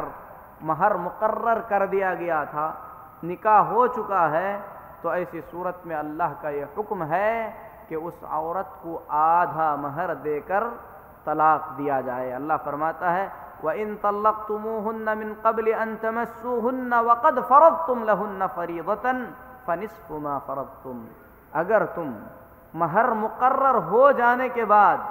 کسی عورت کو جمع کرنے سے پہلے طلاق دے رہے ہو تو ایسی صورت میں تمہیں آدھا مہر دینا ہوگا۔ ہاں اگر وہ عورت معاف کر دے یا عورت کا جو ولی ہے وہ معاف کر دے تو ایسی صورت میں کوئی حرج کی بات نہیں ہے۔ تو یہ اس عورت کا طلاق ہے جو نکاح کے فوراً بعد طلاق دی جاتی ہے۔ اگر مہر مقرر ہے تو آدھا مہر دیا جائے گا، اگر مہر مقرر نہیں ہے تو کچھ مال و متاع دے کر اسے طلاق دے دی جائے گی۔ کوئی عدت گزارنے کی ضرورت نہیں ہے، فوراً وہ عورت جو ہے دوسرا نکاح کر سکتی ہے۔ لیکن اگر کسی ایسی عورت کو طلاق دیا جا رہا ہے جس کے ساتھ مباشرت ہم بستری ہو چکی ہے، زندگی گزر چکی ہے، تو ایسی صورت میں وہ عورتیں کئی طریقے کی ہو سکتی ہیں۔ سب سے پہلی تو اگر وہ عورت حاملہ ہے، حالت حمل میں ہے، تو اس کے الگ مسائل ہیں۔ اس کا مسئلہ یہ ہے کہ آپ اسے طلاق دیں گے، طلاق دینے کے بعد اسے عدت گزارنا ہے کب تک؟ بچہ جنم دینے تک۔ اگر طلاق دینے کے 1 گھنٹے کے بعد عورت نے بچہ جنم دے دیا تو ایسی صورت میں وہ اس کی زوجیت سے نکل جائے گی، وہ اس کی بیوی نہیں رہے گی۔ بعد میں وہ چاہے تو کسی سے بھی نکاح کر سکتی ہے۔ اگر اب طلاق دی گئی 9 مہینے کے بعد بچہ جنم دی، اس عورت نے 9 مہینے کے بعد بچہ جنم دیا تو ایسی صورت میں اسے 9 مہینے تک عدت کے اندر شمار کیا جائے گا، اس کا نان و نفقہ دینا پڑے گا، اسے کھانا اور اس کا خرچہ دینا پڑے گا، اور اس عورت کو جو ہے اپنے گھر میں رکھنا ہوگا۔ یہ سارے جو ہے مسائل میں تفصیل کے ساتھ بیان کرتا ہوں۔ اس سے پہلے میرے محترم بھائیوں، اللہ تبارک و تعالیٰ نے چاہے حاملہ عورت کو طلاق دے، چاہے آدمی جو ہے حالت حمل کے علاوہ دوسری عورت کو طلاق دے، طلاق کے مسائل کو بیان کرتے ہوئے اللہ تبارک و تعالیٰ نے فرمایا کہ معروف طریقے سے طلاق دینا چاہیے اور 2 گواہ مقرر کرنے چاہیے۔ اس کا حکم فرماتے ہوئے اللہ فرماتا ہے فَإِذَا بَلَغْنَ أَجَلَهُنَّ، جب عورتوں کو طلاق دے دی گئی ہے اور وہ اپنی عدت کو پہنچنے والی ہیں فَأَمْسِكُوهُنَّ بِمَعْرُوفٍ أَوْ فَارِقُوهُنَّ بِمَعْرُوفٍ، جب تک عدت میں ہیں یا تو رجوع کر کے معروف طریقے سے، بغیر تکلیف دیے ہوئے کہ جس طریقے سے دوسرے لوگ خوشی سے زندگی گزارتے ہیں اس طریقے سے تمہیں زندگی گزارنا ہے، او فارقوهن بمعروف، یا معروف طریقے سے تمہیں الگ کر دینا ہے۔ اللہ نے معروف طریقے سے کہا تو اس میں اس بات کا حکم دیا گیا ہے کہ طلاق لڑائی جھگڑے کے ساتھ نہیں ہونی چاہیے۔ زندگی بالکل ناممکن ہو چکی ہے، خوشی خوشی کے ساتھ الگ ہو جائیں، خوشی خوشی کے ساتھ الگ ہونے کے بعد ایک دوسرے کے دشمن بن کر زندگی نہ گزاریں، ایک دوسرے کے عیوب کو لوگوں کے سامنے پیش نہ کرتے رہیں، بلکہ معروف طریقے سے طلاق دیں۔ اللہ فرماتا ہے وَأَشْهِدُوا ذَوَيْ عَدْلٍ مِّنْكُمْ، تم میں سے 2 انصاف والے آدمیوں کو گواہ بنانا چاہیے، وَأَقِيمُوا الشَّهَادَةَ لِلَّهِ، اور اللہ کے لیے شہادت دینے والا جو ہے صحیح طور پر بعد میں شہادت دے۔ عمران بن حسین رضی اللہ تعالی عنہ سے ایک آدمی نے کہا کہ میں نے اپنی بیوی کو طلاق دے دیا، پھر رجوع بھی کر لیا، میں نے اس پر کوئی گواہ نہیں بنایا تھا، مجھے کیا کرنا چاہیے؟ تو عمران بن حسین رضی اللہ تعالی عنہ صحابی ہیں، انہوں نے کہا کہ تم نے سنت کے خلاف کام کیا ہے، تمہیں چاہیے کہ اپنے طلاق اور اپنے رجعت پر رجوع کرنے پر گواہ مقرر کرو اور جاؤ، آئندہ سے ایسا کام نہ کرو۔ امام ابو داؤد رحمۃ اللہ علیہ نے اس حدیث کو بیان کیا اور کہا کہ یہ حدیث جو ہے، امام البانی رحمۃ اللہ علیہ نے کہا کہ یہ حدیث صحیح ہے۔ میرے محترم بھائیو، جب آدمی طلاق کی نیت کر چکا ہے، طلاق کا ارادہ کر چکا ہے، تو سب سے پہلی چیز تو یہ ہے کہ جتنا مہر اس نے دیا تھا اس مہر میں سے معمولی سی بھی چیز واپس لینے کا اسے حق نہیں ہے۔ اللہ تبارک و تعالی فرماتا ہے وَإِنْ أَرَدْتُمُ اسْتِبْدَالَ زَوْجٍ مَكَانَ زَوْجٍ وَآتَيْتُمْ إِحْدَاهُنَّ قِنْطَارًا فَلَا تَأْخُذُوا مِنْهُ شَيْئًا، اگر تم ایک عورت کی جگہ پر دوسری عورت کو لانا چاہتے ہو اور پہلی عورت کو تم نے ڈھیر سارا سونا چاندی دے رکھا ہے تو اس میں سے تم کو کچھ بھی لینے کا حق نہیں ہے.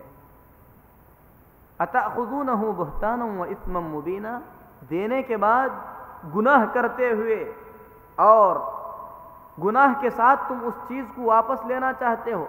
وَكَيْفَ تَأْخُذُونَهُ وَقَدْ أَفْضَى بَعْضُكُمْ إِلَى بَعْضٍ وَأَخَذْنَ مِنْكُمْ مِيثَاقًا غَلِيظًا، بھلا تم دی ہوئی اس چیز کو واپس کیسے لے سکتے ہو جبکہ تم اس کے ساتھ جمع کر چکے ہو اور عورتوں نے تم سے جو ہے بڑا سخت میثاق اور عہد بھی لے رکھا ہے. یعنی اللہ تبارک و تعالیٰ کے کلمے کے ساتھ جو ہے حلال کرتے ہوئے وہ مہر دیا گیا تھا، اب وہ واپس نہیں لینا چاہیے. تو میرے محترم بھائیو، سب سے پہلے مسئلہ تو یہ ہے کہ جو مہر دیا گیا تھا وہ واپس نہیں لیا جائے گا. 2 گواہ مقرر کیے جائیں گے اور طلاق اختلاف ہونے کے بعد فوراً کھڑے کھڑے جس طریقے سے دی جاتی ہے اس طریقے سے طلاق نہیں دی جائے گی. وہ طلاق کا طریقہ نہیں ہے. لڑائی جھگڑا ہو گیا، بیوی نے غصہ دلا دیا اور میں غصے میں کھڑا ہوں، کہہ رہا ہوں کہ میں تمہیں طلاق دے رہا ہوں، طلاق دے رہا ہوں، طلاق دے رہا ہوں، یہ طریقہ سنت کے خلاف طریقہ ہے. بلکہ سنت کے مطابق طریقہ یہ ہے کہ آپ سنجیدگی کے ساتھ سوچیں، نبھا کرنے کی کوشش کریں. ناممکن نظر آ رہا ہے تو ایسی صورت میں عورت کے کچھ حالات ہیں، ان حالات میں شریعت آپ کو طلاق دینے کا حکم دیتی ہے. سب سے پہلی چیز تو یہ ہے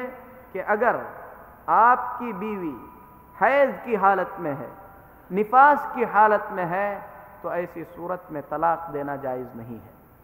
عورت اگر حالت حیض میں ہے، حالت نفاس میں ہے تو طلاق دینا جائز نہیں ہے. حیض و نفاق سے پاک ہے، غسل کر چکی ہیں، لیکن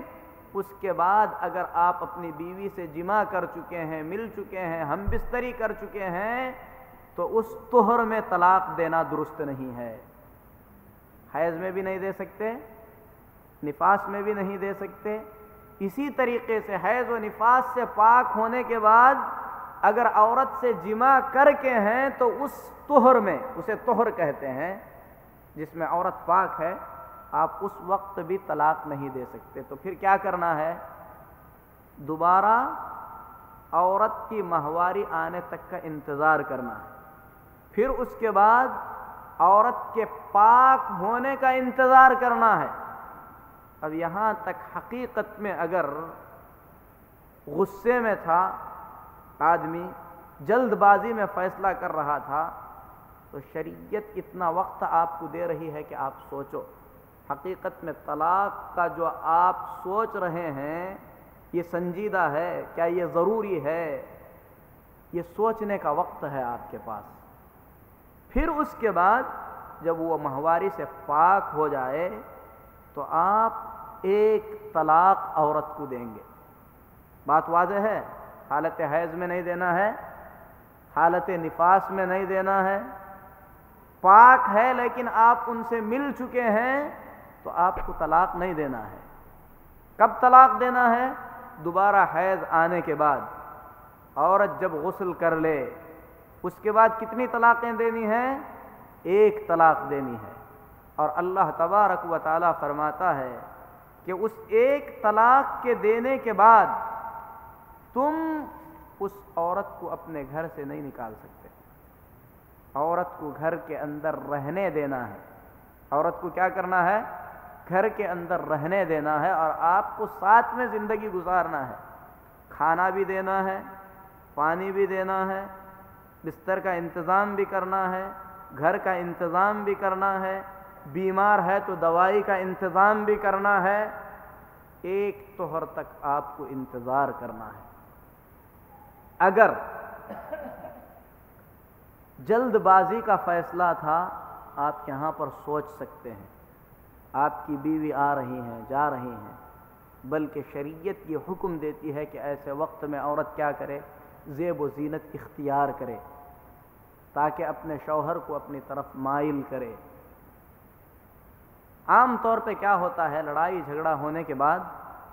عورت کو اس کے میکے بھیج دیا جاتا ہے، پھر اس کے بعد طلاق دے دی جاتی ہے. بھلا کس طریقے سے زندگی جو ہے پھر سے بن سکتی ہے؟ اگر شریعت کے ان پورے قوانین کا لحاظ رکھتے ہوئے کوئی آدمی شریعت کے مطابق طلاق دیتا ہے تو نہ عورت مظلوم ہوگی، نہ شوہر مظلوم ہوگا اور نہ بچے مظلوم ہوں گے۔ یعنی یہ اسی وقت ممکن ہے جب زندگی حقیقت میں ساتھ گزارنا ناممکن ہے۔ تو پھر اس کے بعد اگر طلاق دینے کے ایک ماہواری کے اندر، یہاں پر مہینے کا حساب نہیں ہے، ماہواری کا حساب ہے، عورت کو آپ نے اس طہر میں طلاق دے دیا، پھر اس کے بعد اسے حیض کا خون آیا، عورت پاک ہو گئی، پھر اس کے بعد خون آیا، پھر پاک ہو گئی، اس طریقے سے 3 طہر گزر گئے اور آپ ایک ہی طلاق دیے ہوئے ہیں، تو یہ عورت آپ کے نکاح سے نکل جائے گی۔ ایک ہی طلاق سے آپ عورت کو اپنے نکاح سے نکال سکتے ہیں، اور سب سے بہتر طریقہ یہی ہے کہ آپ اس طریقے سے طلاق دیں اگر طلاق دینے کی ضرورت محسوس ہو رہی ہے تو۔ سب سے پہلے عورت کو حیض سے پاک ہونے دیا جائے، وہ طہر یعنی پاک ہونے کے بعد آپ کو جماع کرنے کی اجازت نہیں ہے اگر طلاق دینا ہے تو۔ اگر آپ جماع نہیں کیے ہیں تو طلاق دیں گے۔ کتنی طلاقیں دیں گے؟ 1 طلاق دیں گے۔ 1 طلاق دینے کے بعد آپ انتظار کریں گے، عورت پھر سے حائضہ ہوئی، پھر پاک ہوئی، 2 طہر ہو گئے، پھر حائضہ ہوئی، پھر پاک ہو گئی، تو پھر اس کے بعد وہ عورت آپ کے گھر سے نکل جائے گی، آپ کی بیوی نہیں رہے گی، آپ کا اس سے کوئی رشتہ نہیں ہے۔ اور کتنی طلاقیں دی گئی ہیں؟ صرف 1 طلاق دی گئی ہے، اور زوجیت بھی ختم ہو گئی ہے۔ جانے کے بعد 2، 4، 6 مہینے کے بعد دونوں کو احساس ہوا کہ ہم نے جو فیصلہ کیا تھا یہ فیصلہ غلط تھا، ہم کو ایسا نہیں کرنا چاہیے تھا، ہم کو ایک دوسرے کو سمجھ کر پیار سے زندگی گزار لینا چاہیے۔ تو ایسی صورت میں آپ کے پاس راستہ ہے۔ کیا راستہ ہے؟ آپ اس عورت کو پھر سے مہر دے کر نئے نکاح کے ساتھ اپنی زوجیت میں لا سکتے ہیں، کیونکہ آپ 1 طلاق دیے ہیں۔ سنت پر عمل کرنے کی یہ برکتیں ہیں۔ اگر ایسا نہیں ہوگا تو ایسی صورت میں کیا ہوتا ہے؟ عام طور پہ 3 طلاق ایک ساتھ دے دیتے ہیں، جو کہ ناجائز ہے، جس کا بیان ہم آگے کریں گے۔ ایک طریقہ یہ بھی ہے کہ آپ نے طلاق دے دی، عورت حائضہ ہو گئی، پھر پاک ہو گئی، پھر آپ نے دوسری طلاق دے دی، جبکہ اس کی ضرورت نہیں ہے اس وقت، لیکن اگر آپ دے رہے ہیں سنت کے مخالف نہیں ہے، آپ دے سکتے ہیں۔ لیکن حیض آ کر پاک ہونے سے پہلے اس طہر میں اگر آپ رجوع کرنا چاہیں تو آپ رجوع کر سکتے ہیں، کیونکہ آپ کتنی طلاقیں دیے ہیں؟ 2 طلاقیں دیے ہیں۔ عورت حیض سے پاک ہو گئی، پھر آپ نے تیسری طلاق دے دی، تو ایسی صورت میں آپ کو رجوع کرنے کا حق حاصل نہیں ہے، آپ رجوع نہیں کر سکتے۔ دلیل کیا ہے؟ قرآن میں اللہ فرماتا ہے الطلاق مرتان، طلاق دینے کا حق 2 مرتبہ ہے، یعنی 2 مرتبہ طلاق دے کر رجوع کر سکتے ہیں۔ 1 طلاق دیے، 3 مہینے چھوڑ دیے، زوجیت سے خارج ہو گئی، آپ رجوع کرنا چاہیں رجوع کر سکتے ہیں،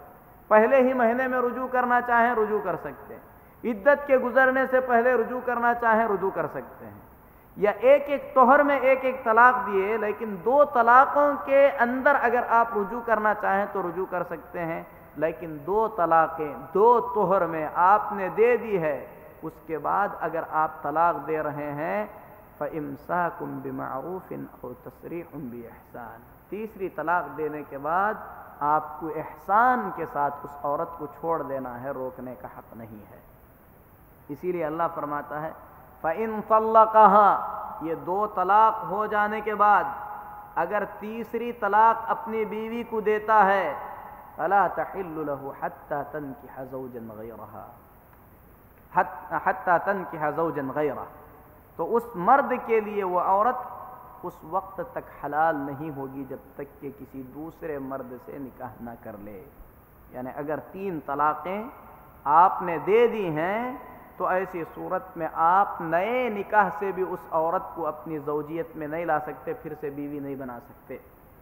اگر بیوی بنانا ہے تو ایسی صورت میں آپ کو انتظار کرنا ہے کہ اس عورت سے کوئی نکاح کر لے، پھر ان کے درمیان طلاق ہو جائے خود بخود، پھر اس کے بعد اگر وہ عورت اپنے پہلے شوہر سے نکاح کرنا چاہتی ہے تو ایسی صورت میں شریعت جو ہے اسے اس بات کی اجازت دیتی ہے۔ یہ ساری باتیں جو بیان کی گئی ہیں اس کی دلیلیں ہیں۔ بخاری اور مسلم میں حضرت عبداللہ بن عمر رضی اللہ تعالی عنہ کی روایت سے ہے کہ حضرت عبداللہ بن عمر رضی اللہ تعالی عنہ نے اپنی بیوی کو حالت حیض میں طلاق دے دی۔ کب طلاق دی؟ حالت حیض میں۔ حضرت عمر رضی اللہ تعالی عنہ اللہ کے نبی صلی اللہ علیہ وسلم کے پاس جا کر ذکر کیے کہ میرے بیٹے نے اپنی بیوی کو حالت حیض میں طلاق دے دی۔ تو حضرت عمر رضی اللہ تعالی عنہ فرماتے ہیں فَتَغَيَّظَ فِيهِ رسول اللہ صلی اللہ علیہ وسلم، اللہ کے نبی صلی اللہ علیہ وسلم سخت ناراض ہو گئے۔ پھر آپ نے فرمایا لِيُرَاجِعْهَا، عبداللہ بن عمر کو یہ حکم ہے کہ اپنی بیوی کو رجوع کر لے، ثُمَّ يُمْسِكُهَا، رجوع کرنے کے بعد اپنی بیوی کو بیوی کی حیثیت سے اپنے ساتھ رکھے، حَتَّى تَطْهُرَ، یہاں تک کہ وہ حیض سے پاک ہو جائے، ثُمَّ تَحِيض، پھر اس کے بعد اسے حیض آ جائے، فَتَطْهُرَ، پھر اس کے بعد وہ حیض سے پاک ہو جائے، فَإِن بَدَا لَهُ أَن يُطَلِّقَهَا فَلْيُطَلِّقْهَا، اس کے بعد اگر اسے ایسے لگ رہا ہے کہ اپنی بیوی کو طلاق دینا چاہیے تو طلاق دے سکتے ہیں، طاہراً، لیکن حالت طہر میں ہونا چاہیے، حالت حیض میں نہیں ہونا چاہیے، قبل ان یمسها، لیکن جب طلاق دے رہے ہیں تو اس طہر میں جماع نہیں کرنا چاہیے۔ فَتِلْكَ الْعِدَّةُ الَّتِي أَمَرَ اللَّهُ عَزَّ وَجَلَّ، یہی وہ عدت ہے جس عدت میں اللہ نے طلاق کا حکم دیا ہے۔ یہاں پر ایک نیا مسئلہ ہے، اور اگر کسی آدمی نے اپنی بیوی کو حالت حیض میں طلاق دیا ہے تو یہ طلاق جائز نہیں ہے۔ اللہ کے رسول صلی اللہ علیہ وسلم کا حکم ہے کہ اسے رجوع کر لینا چاہیے۔ اب رجوع کرنے کے بعد کب طلاق دے گا؟ حیض سے پاک ہونے کے بعد، جب عورت نہا لے، غسل کر لے، تو اس طہر میں طلاق نہیں دے گا، بلکہ اس کے بعد دوبارہ حالت حیض میں ہو کر عورت پھر پاک ہو جائے گی تو اس پاکی میں جمع کیے بغیر اسے طلاق دینا ہوگا۔ تو یہ جو ہے حالت حیض سے متعلق جو ہے طلاق کا مسئلہ ہے۔ پھر اس کے بعد طلاق کے دوران عورت کو اپنے گھر میں رکھنا چاہیے۔ اس سلسلے میں اللہ رب العالمین فرماتا ہے اسکنوہن من حیث سکنتم من وجدکم، اپنی طاقت کے مطابق طلاق دی ہوئی عورتوں کو تم جہاں رہتے ہو وہیں پر رکھو۔ حضرت عبداللہ بن عباس رضی اللہ تعالی عنہ فرماتے ہیں یعنی یہ حکمت ہے، کیوں ہے؟ تاکہ عورت پر نظر پڑے، ہو سکتا ہے اسے رجوع کرنے کا خیال آئے اور رجوع کر لے۔ اور ایسا جو ہے حضرت عبداللہ بن عباس رضی اللہ تعالی عنہ فرماتے ہیں کہ نبی صلی اللہ علیہ وسلم کے زمانے میں ہوا، ایک آدمی نے اپنی بیوی سے زہار کر لیا۔ زہار کا مسئلے جو ہے شاید آج نہیں بیان ہو سکیں گے۔ اس نے کہا کہ تو میرے لیے میری ماں کی طرح ہے، اور یہ حرام ہے اس طریقے سے اپنی بیوی سے کہنا، اور اگر کوئی ایسا کہتا ہے تو ایسی صورت میں اسے ایک غلام آزاد کرنا ہوگا۔ غلام آزاد کرنے سے پہلے یا روزہ رکھنے سے پہلے، اس کا کفارہ ادا کرنے سے پہلے اپنی بیوی سے جماع نہیں کر سکتا۔ لیکن جس آدمی نے اپنی بیوی سے زہار کیا تھا، کفارہ ادا کرنے سے پہلے جماع کر لیا، اللہ کے نبی صلی اللہ علیہ وسلم نے پوچھا اللہ تجھ پر رحم کرے، تو نے ایسا کیوں کیا؟ تو اس آدمی نے کہا اے اللہ کے نبی صلی اللہ علیہ وسلم، چاند کی روشنی میں میری نظر میرے بیوی کے پیر پر پڑی جو کہ پازیب پہنی ہوئی تھی، اور مجھ سے صبر نہ ہوا تو میں نے اس سے جماع کر لیا۔ تو یہ حکمت ہے، جب بیوی شوہر کے گھر میں رہے گی طلاق کے دوران میں تو ہو سکتا ہے اس کی کسی ادا سے، اس کی کسی حرکت سے آدمی متاثر ہو جائے، پھر اس کے بعد رجوع کر لے، اس طریقے سے بچھڑتا ہوا گھر جو ہے بچھڑنے سے بچ جائے۔ اور حالت حمل میں طلاق دینے والی عورتوں کی عدت بیان کرتے ہوئے اللہ فرماتا ہے وَأُولَاتُ الْأَحْمَالِ أَجَلُهُنَّ أَن يَضَعْنَ حَمْلَهُنَّ، حاملہ عورتوں کی عدت یہ ہے کہ وہ اپنے حمل کو وضع کر دیں، یعنی بچہ جنم دے دیں، اور حاملہ عورت کو نان و نفقہ طلاق کے دوران دینا چاہیے، اس کا حکم دیتے ہوئے اللہ فرماتا ہے وَإِن كُنَّ أُولَاتِ حَمْلٍ فَأَنفِقُوا عَلَيْهِنَّ حَتَّى يَضَعْنَ حَمْلَهُنَّ، اگر عورت جسے تم نے طلاق دے رکھی ہے حاملہ ہے تو ایسی صورت میں بچہ جنم دینے تک تم کو اس عورت پر خرچ کرنا ہوگا۔ تو میرے محترم بھائیو، یہ تو حاملہ عورت کی طلاق ہوئی اور اس کی عدت ہوئی، لیکن عام عورتوں کے سلسلے میں اللہ تبارک و تعالی نے فرمایا کہ انہیں جو ہے 3 قروء 3 حیض تک جو ہے طلاق عدت گزارنی چاہیے، اور اس 3 حیض کے بیچ میں ان کے رحم میں جو کچھ بھی تبدیلی آ رہی ہے، یعنی حیض کا خون آ رہا ہے یا جو ہے بچہ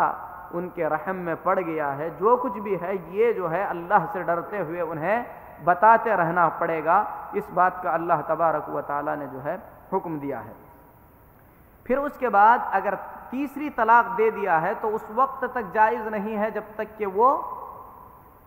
کسی دوسرے مرد سے نکاح کر لے۔ اگر دوسرے مرد سے نکاح ہونے کے بعد وہ طلاق دے تو ایسی صورت میں جو ہے اسے اپنے پہلے شوہر سے نکاح کرنے کا حق ہے۔ اللہ تبارک و تعالیٰ نے واضح طور پر بیان فرمایا، لیکن اگر کوئی آدمی اپنی بیوی کو ایک مجلس میں 3 طلاق دیتا ہے، جیسے عام طور پہ جو ہے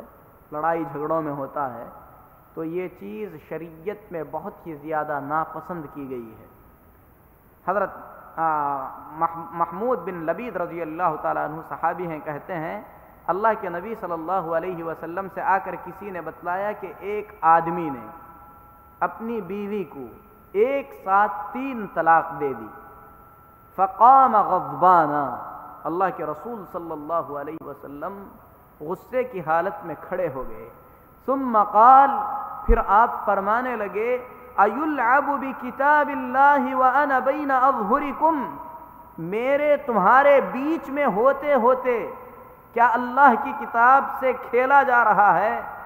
اللہ کے نبی صلی اللہ علیہ وسلم بار بار یہ بات کہنے لگے، میں زندہ ہوں، ابھی تم میں موجود ہوں، اس کے باوجود اللہ کی کتاب سے کھلواڑ کر رہے ہو۔ یعنی اللہ حکم دے رہا ہے کہ عدت کے ساتھ طلاق دو، اور ایک ساتھ طلاق دے رہے ہو، یہ اللہ کی کتاب کے ساتھ مذاق ہے۔ حتی قام رجل وقام یا رسول اللہ الا اقتلہ، اللہ کے نبی صلی اللہ علیہ وسلم کے غصے اور اس حالت کو دیکھ کر ایک آدمی نے کہا، اللہ کے نبی صلی اللہ علیہ وسلم جس نے کہا ہے کیا جا کر میں اسے قتل کر دوں؟ یہ حدیث جو ہے نسائی کی ہے اور یہ حدیث صحیح ہے۔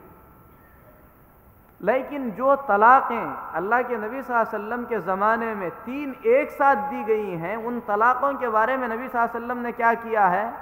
اس کو بیان کرتے ہوئے مسلم میں حضرت عبداللہ بن عباس رضی اللہ تعالیٰ عنہ کی حدیث ہے، فرماتے ہیں کان الطلاق علی عہد رسول اللہ صلی اللہ علیہ وسلم و ابی بکر و سنتین من خلافت عمر طلاق الثلاث واحدہ، اللہ کے نبی صلی اللہ علیہ وسلم کے زمانے میں عمر بن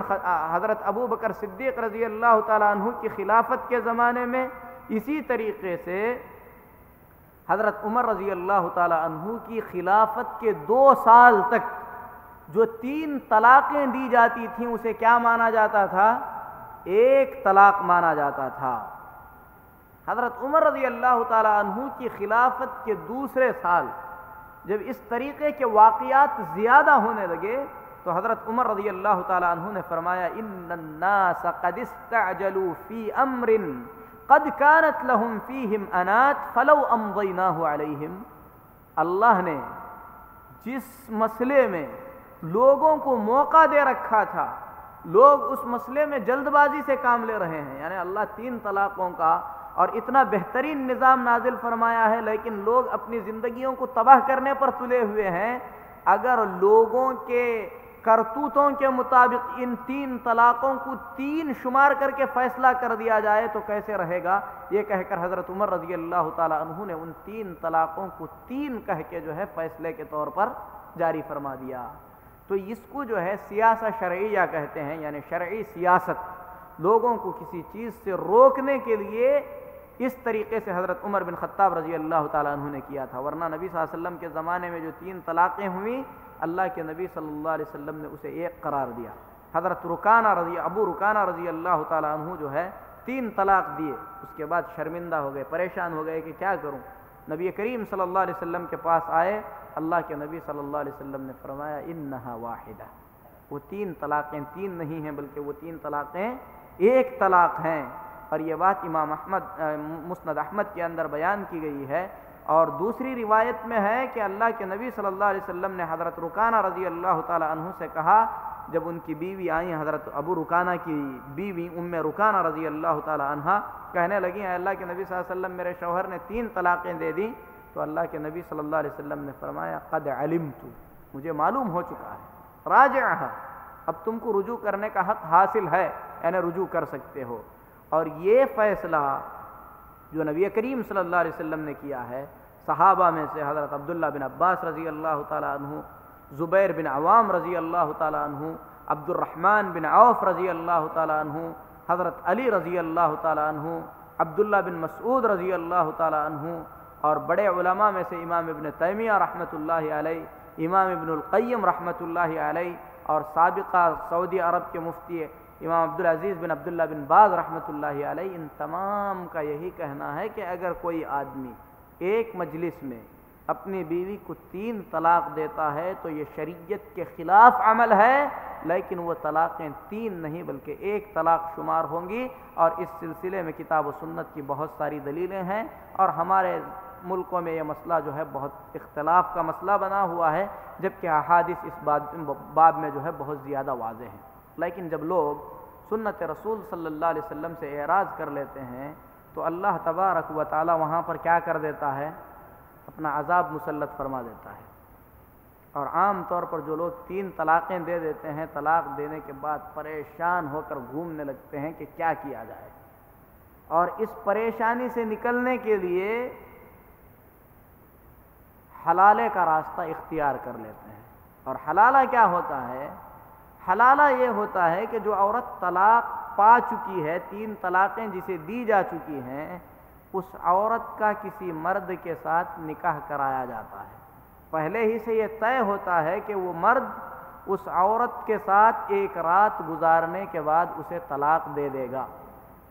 پھر اس کے بعد اس کے پہلے شوہر سے اس عورت کا جو ہے نکاح کر دیا جاتا ہے۔ اور بعض لوگ رات گزارنا گوارا نہیں کرتے، اسی لیے کہتے ہیں کہ قریب مت جانا، بس نکاح کر لینا اور طلاق دے دینا۔ ان تمام مسائل کی حقیقت کیا ہے؟ سب سے پہلی چیز تو یہ ہے کہ اگر کوئی آدمی کسی عورت سے نکاح کر کے اس سے جمع کیے بغیر طلاق دے دیتا ہے تو وہ عورت اپنے پہلے شوہر کے لیے حلال نہیں ہوتی۔ دلیل کیا ہے؟ حضرت عبداللہ بن عمر رضی اللہ تعالیٰ عنہ فرماتے ہیں نبی کریم صلی اللہ علیہ وسلم سے پوچھا گیا کہ اے اللہ کے نبی صلی اللہ علیہ وسلم، کسی عورت کو 3 طلاقیں دی گئی، پھر وہ عورت کسی مرد سے نکاح کر لیتی ہے، جمع کرنے سے پہلے اسے طلاق دے دی جاتی ہے، اگر وہ اپنے پہلے شوہر سے نکاح کرنا چاہے تو کیا نکاح کر سکتی ہے؟ تو اللہ کے نبی صلی اللہ علیہ وسلم نے کھلے الفاظ میں فرمایا لا تحل للأول حتی یجامعها الآخر، پہلے شوہر کے لیے وہ عورت اس وقت تک حلال نہیں ہوگی جب تک کہ اس کا دوسرا شوہر اس سے جمع نہ کر لے۔ شریعت یہ خاص حکمت کے تحت اس چیز کو رکھی ہے، یعنی یہ عورت پہلے شوہر کے ساتھ اگر 3 طلاقیں اس طریقے سے لے چکی ہے، دوسرے مرد کو بھی دیکھنا چاہیے تاکہ مردوں کے متعلق اسے معلوم ہو، جب پہلے شوہر کے پاس آئے گی تو اس کے بعد کیا ہوگا، وہ زندگی ٹک کر بسر کرے گی، زندگی کے اندر جو ہے اختلافات نہیں آئیں گے۔ اور جو لوگ اس غرض سے نکاح کراتے ہیں اور کرتے ہیں، جس کو حلالہ کہا جاتا ہے، اس سلسلے میں حضرت عبداللہ بن مسعود رضی اللہ تعالیٰ عنہ فرماتے ہیں، ترمذی کی صحیح حدیث ہے، لعن رسول اللہ صلی اللہ علیہ وسلم المحلل والمحلل له، اللہ کے نبی صلی اللہ علیہ وسلم نے حلالہ کرنے والے مرد اور جس کے لیے حلالہ کیا جا رہا ہے ان سب پر لعنت فرمائی ہے۔ بلکہ اللہ کے نبی صلی اللہ علیہ وسلم نے ایسے شخص کو جو کہ حلالہ کرتا اور کراتا ہے، کیا کہا ہے؟ بڑا برا لقب دیا ہے نبی کریم صلی اللہ علیہ وسلم نے، کہا التیس المستعار، یہ کرائے کا سانڈ ہے۔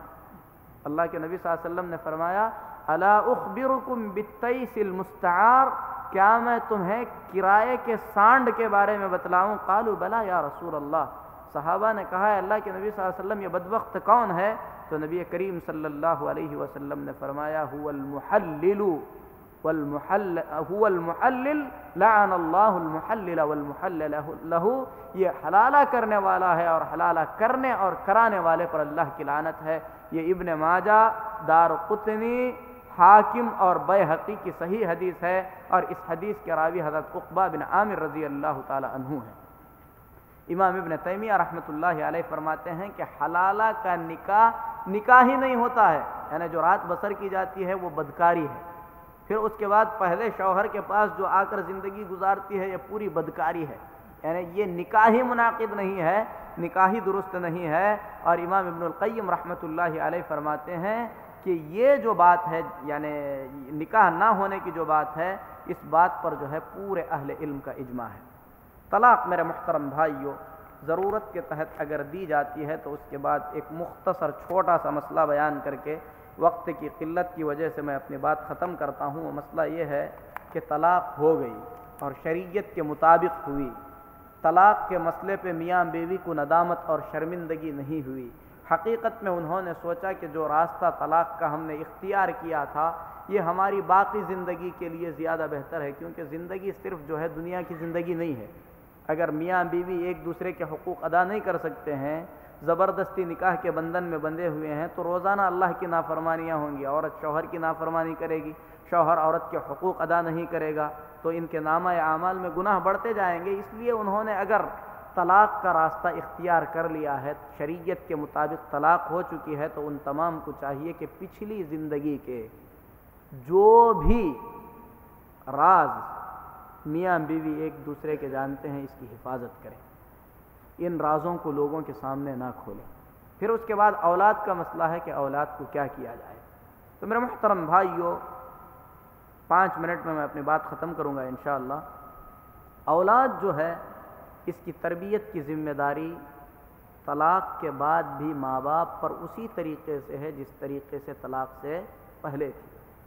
طلاق میاں بیوی کے درمیان ہوئی ہے، بچوں کے درمیان نہیں ہوئی ہے۔ ماں باپ کو چاہیے کہ طلاق کے بعد بھی اپنے بچوں کی تربیت اور پرورش کا مکمل خیال کریں۔ اب مسئلہ یہ ہے کہ بچے کس کے پاس رہیں گے، تو شریعت نے اس سلسلے میں اصول بتلایا ہے کہ بچے اگر تمیز کی عمر کو نہیں پہنچے ہیں، تمیز کی عمر کا مطلب یہ ہے کہ بچہ اچھا برا جاننے لگا ہے، اور علماء کے نزدیک تمیز کی عمر تقریباً 6-7 سال کی عمر ہے، اس سے پہلے تک بچے کی زیادہ حقدار بچوں کی ماں ہے۔ ماں کو خزانہ دیا جائے گا، باپ پر ضروری ہوگا کہ وہ اپنے بچوں پر خرچ کرے۔ بچے اگرچہ کہ ماں کے پاس رہیں گے لیکن بچوں کے خرچ کا جو ذمہ دار ہے کون ہے؟ بچوں کا باپ ہے، اسی لیے جو ہے باپ کو چاہیے کہ خرچ کرے۔ ماں بچوں کو اپنے پاس رکھنے کے بعد باپ کو بچوں سے ملنے سے دور نہیں رکھ سکتی، یہ نافرمانی ہوگی اللہ کی، بلکہ عورت کو چاہیے کہ باپ کے خلاف نہ بھڑکائے، باپ کو ملنے دیا جائے۔ باپ کو چاہیے کہ اگرچہ کہ اپنی بیوی کو طلاق دے چکا ہے لیکن بچوں کا نان و نفقہ برابر جو ہے دیتا رہے، بچوں کی پرورش ان کے خرچ جو ہے برابر دیتا رہے۔ جب تمیز کی عمر کو بچے پہنچ جائیں گے تو ایسی صورت میں بچوں کو اختیار دیا جائے گا کہ بچے باپ کے ساتھ رہنا پسند کرتے ہیں یا ماں کے ساتھ رہنا پسند کرتے ہیں۔ اگر بچے ماں کے ساتھ رہنا پسند کرتے ہیں تو جب تک ماں دوسرا نکاح نہ کر لے اس وقت تک ماں جو ہے زیادہ حقدار ہے، ماں کے ساتھ رہنے دیا جائے گا۔ اگر بچے باپ کے ساتھ رہنا پسند کرتے ہیں تو ایسی صورت میں باپ کے ساتھ رہنے دیا جائے گا، چاہے ماں کے ساتھ رہیں چاہے باپ کے ساتھ رہیں۔ شریعت کا یہ حکم ہے کہ ماں کو بچوں سے ملنے سے نہ روکا جائے، باپ کو بچوں سے ملنے سے نہ روکا جائے۔ ان کے درمیان زیارتیں رہیں گی، باپ جا کر بچوں سے ملتا رہے گا، یا ماں بچے باپ کے پاس ہیں تو ماں آ کر جو ہے بچوں سے ملتے رہے گی، وہ ماں ہی رہے گی، باپ ہی رہے گا، بس میاں بیوی کے درمیان کا علاقہ ٹوٹا ہوا ہے۔ لیکن بچوں کے لیے طلاق کے بعد بھی ماں باپ کو حقیقی طور پر ماں باپ بن کر ان کے مستقبل کی فکر کرنا چاہیے۔ شریعت جو ہے ہم مسلمانوں کو ان باتوں کا حکم دیتی ہے۔ میرے محترم بھائیو، اسلام پر حقیقت میں عمل آدمی کو اس وقت کرنا پڑتا ہے جب ایسے مسائل آتے ہیں۔ اس وقت آپ اپنے ایمان کا جائزہ لیں کہ کس حد تک میں کتاب اللہ اور سنت رسول صلی اللہ علیہ وسلم کے جو حقیقی مسائل ہیں ان مسائل کو اپنی زندگی میں لا رہا ہوں۔ عام طور پر خوشی کے وقت آدمی اسلام پر آسانی سے عمل کر لیتا ہے، لیکن یہاں پر جو ہے جذبات کی قربانی ہے، اللہ کے حکم کا احترام ہے، تو ان تمام چیزوں کو سامنے رکھ کر اگر طلاق دی جائے تو ایسی صورت میں ضرورت کے وقت حقیقت میں طلاق اللہ کی ایک نعمت ہے، یعنی طلاق کا جو نظام ہے حقیقت میں ایک اللہ کی نعمت ہے۔ اللہ سے دعا ہے کہ اللہ تبارک و تعالی ہم تمام کی زندگیوں کو سنوارے، زندگیوں میں اختلافات سے اللہ تعالیٰ بچائے، اللہ تبارک و تعالیٰ ٹوٹنے والے رشتوں کو ٹوٹنے سے بچا لے، رب العالمین مسلمانوں کے گھروں کو پرامن پرسکون گھر بنائے، اللہ تبارک و تعالیٰ میاں بیویوں کے درمیان محبت الفت پیار پیدا فرمائے، اللہ تبارک و تعالیٰ ان تمام لوگوں کی سازشوں سے میاں بیوی کی زندگی کو بچائے جن سازشوں میں میاں بیویوں کو جدا کرنے کی کوششیں کی جا رہی ہیں۔ آمین و صلی اللہ علی نبینا محمد وعلی آلہ وصحبہ اجمعین۔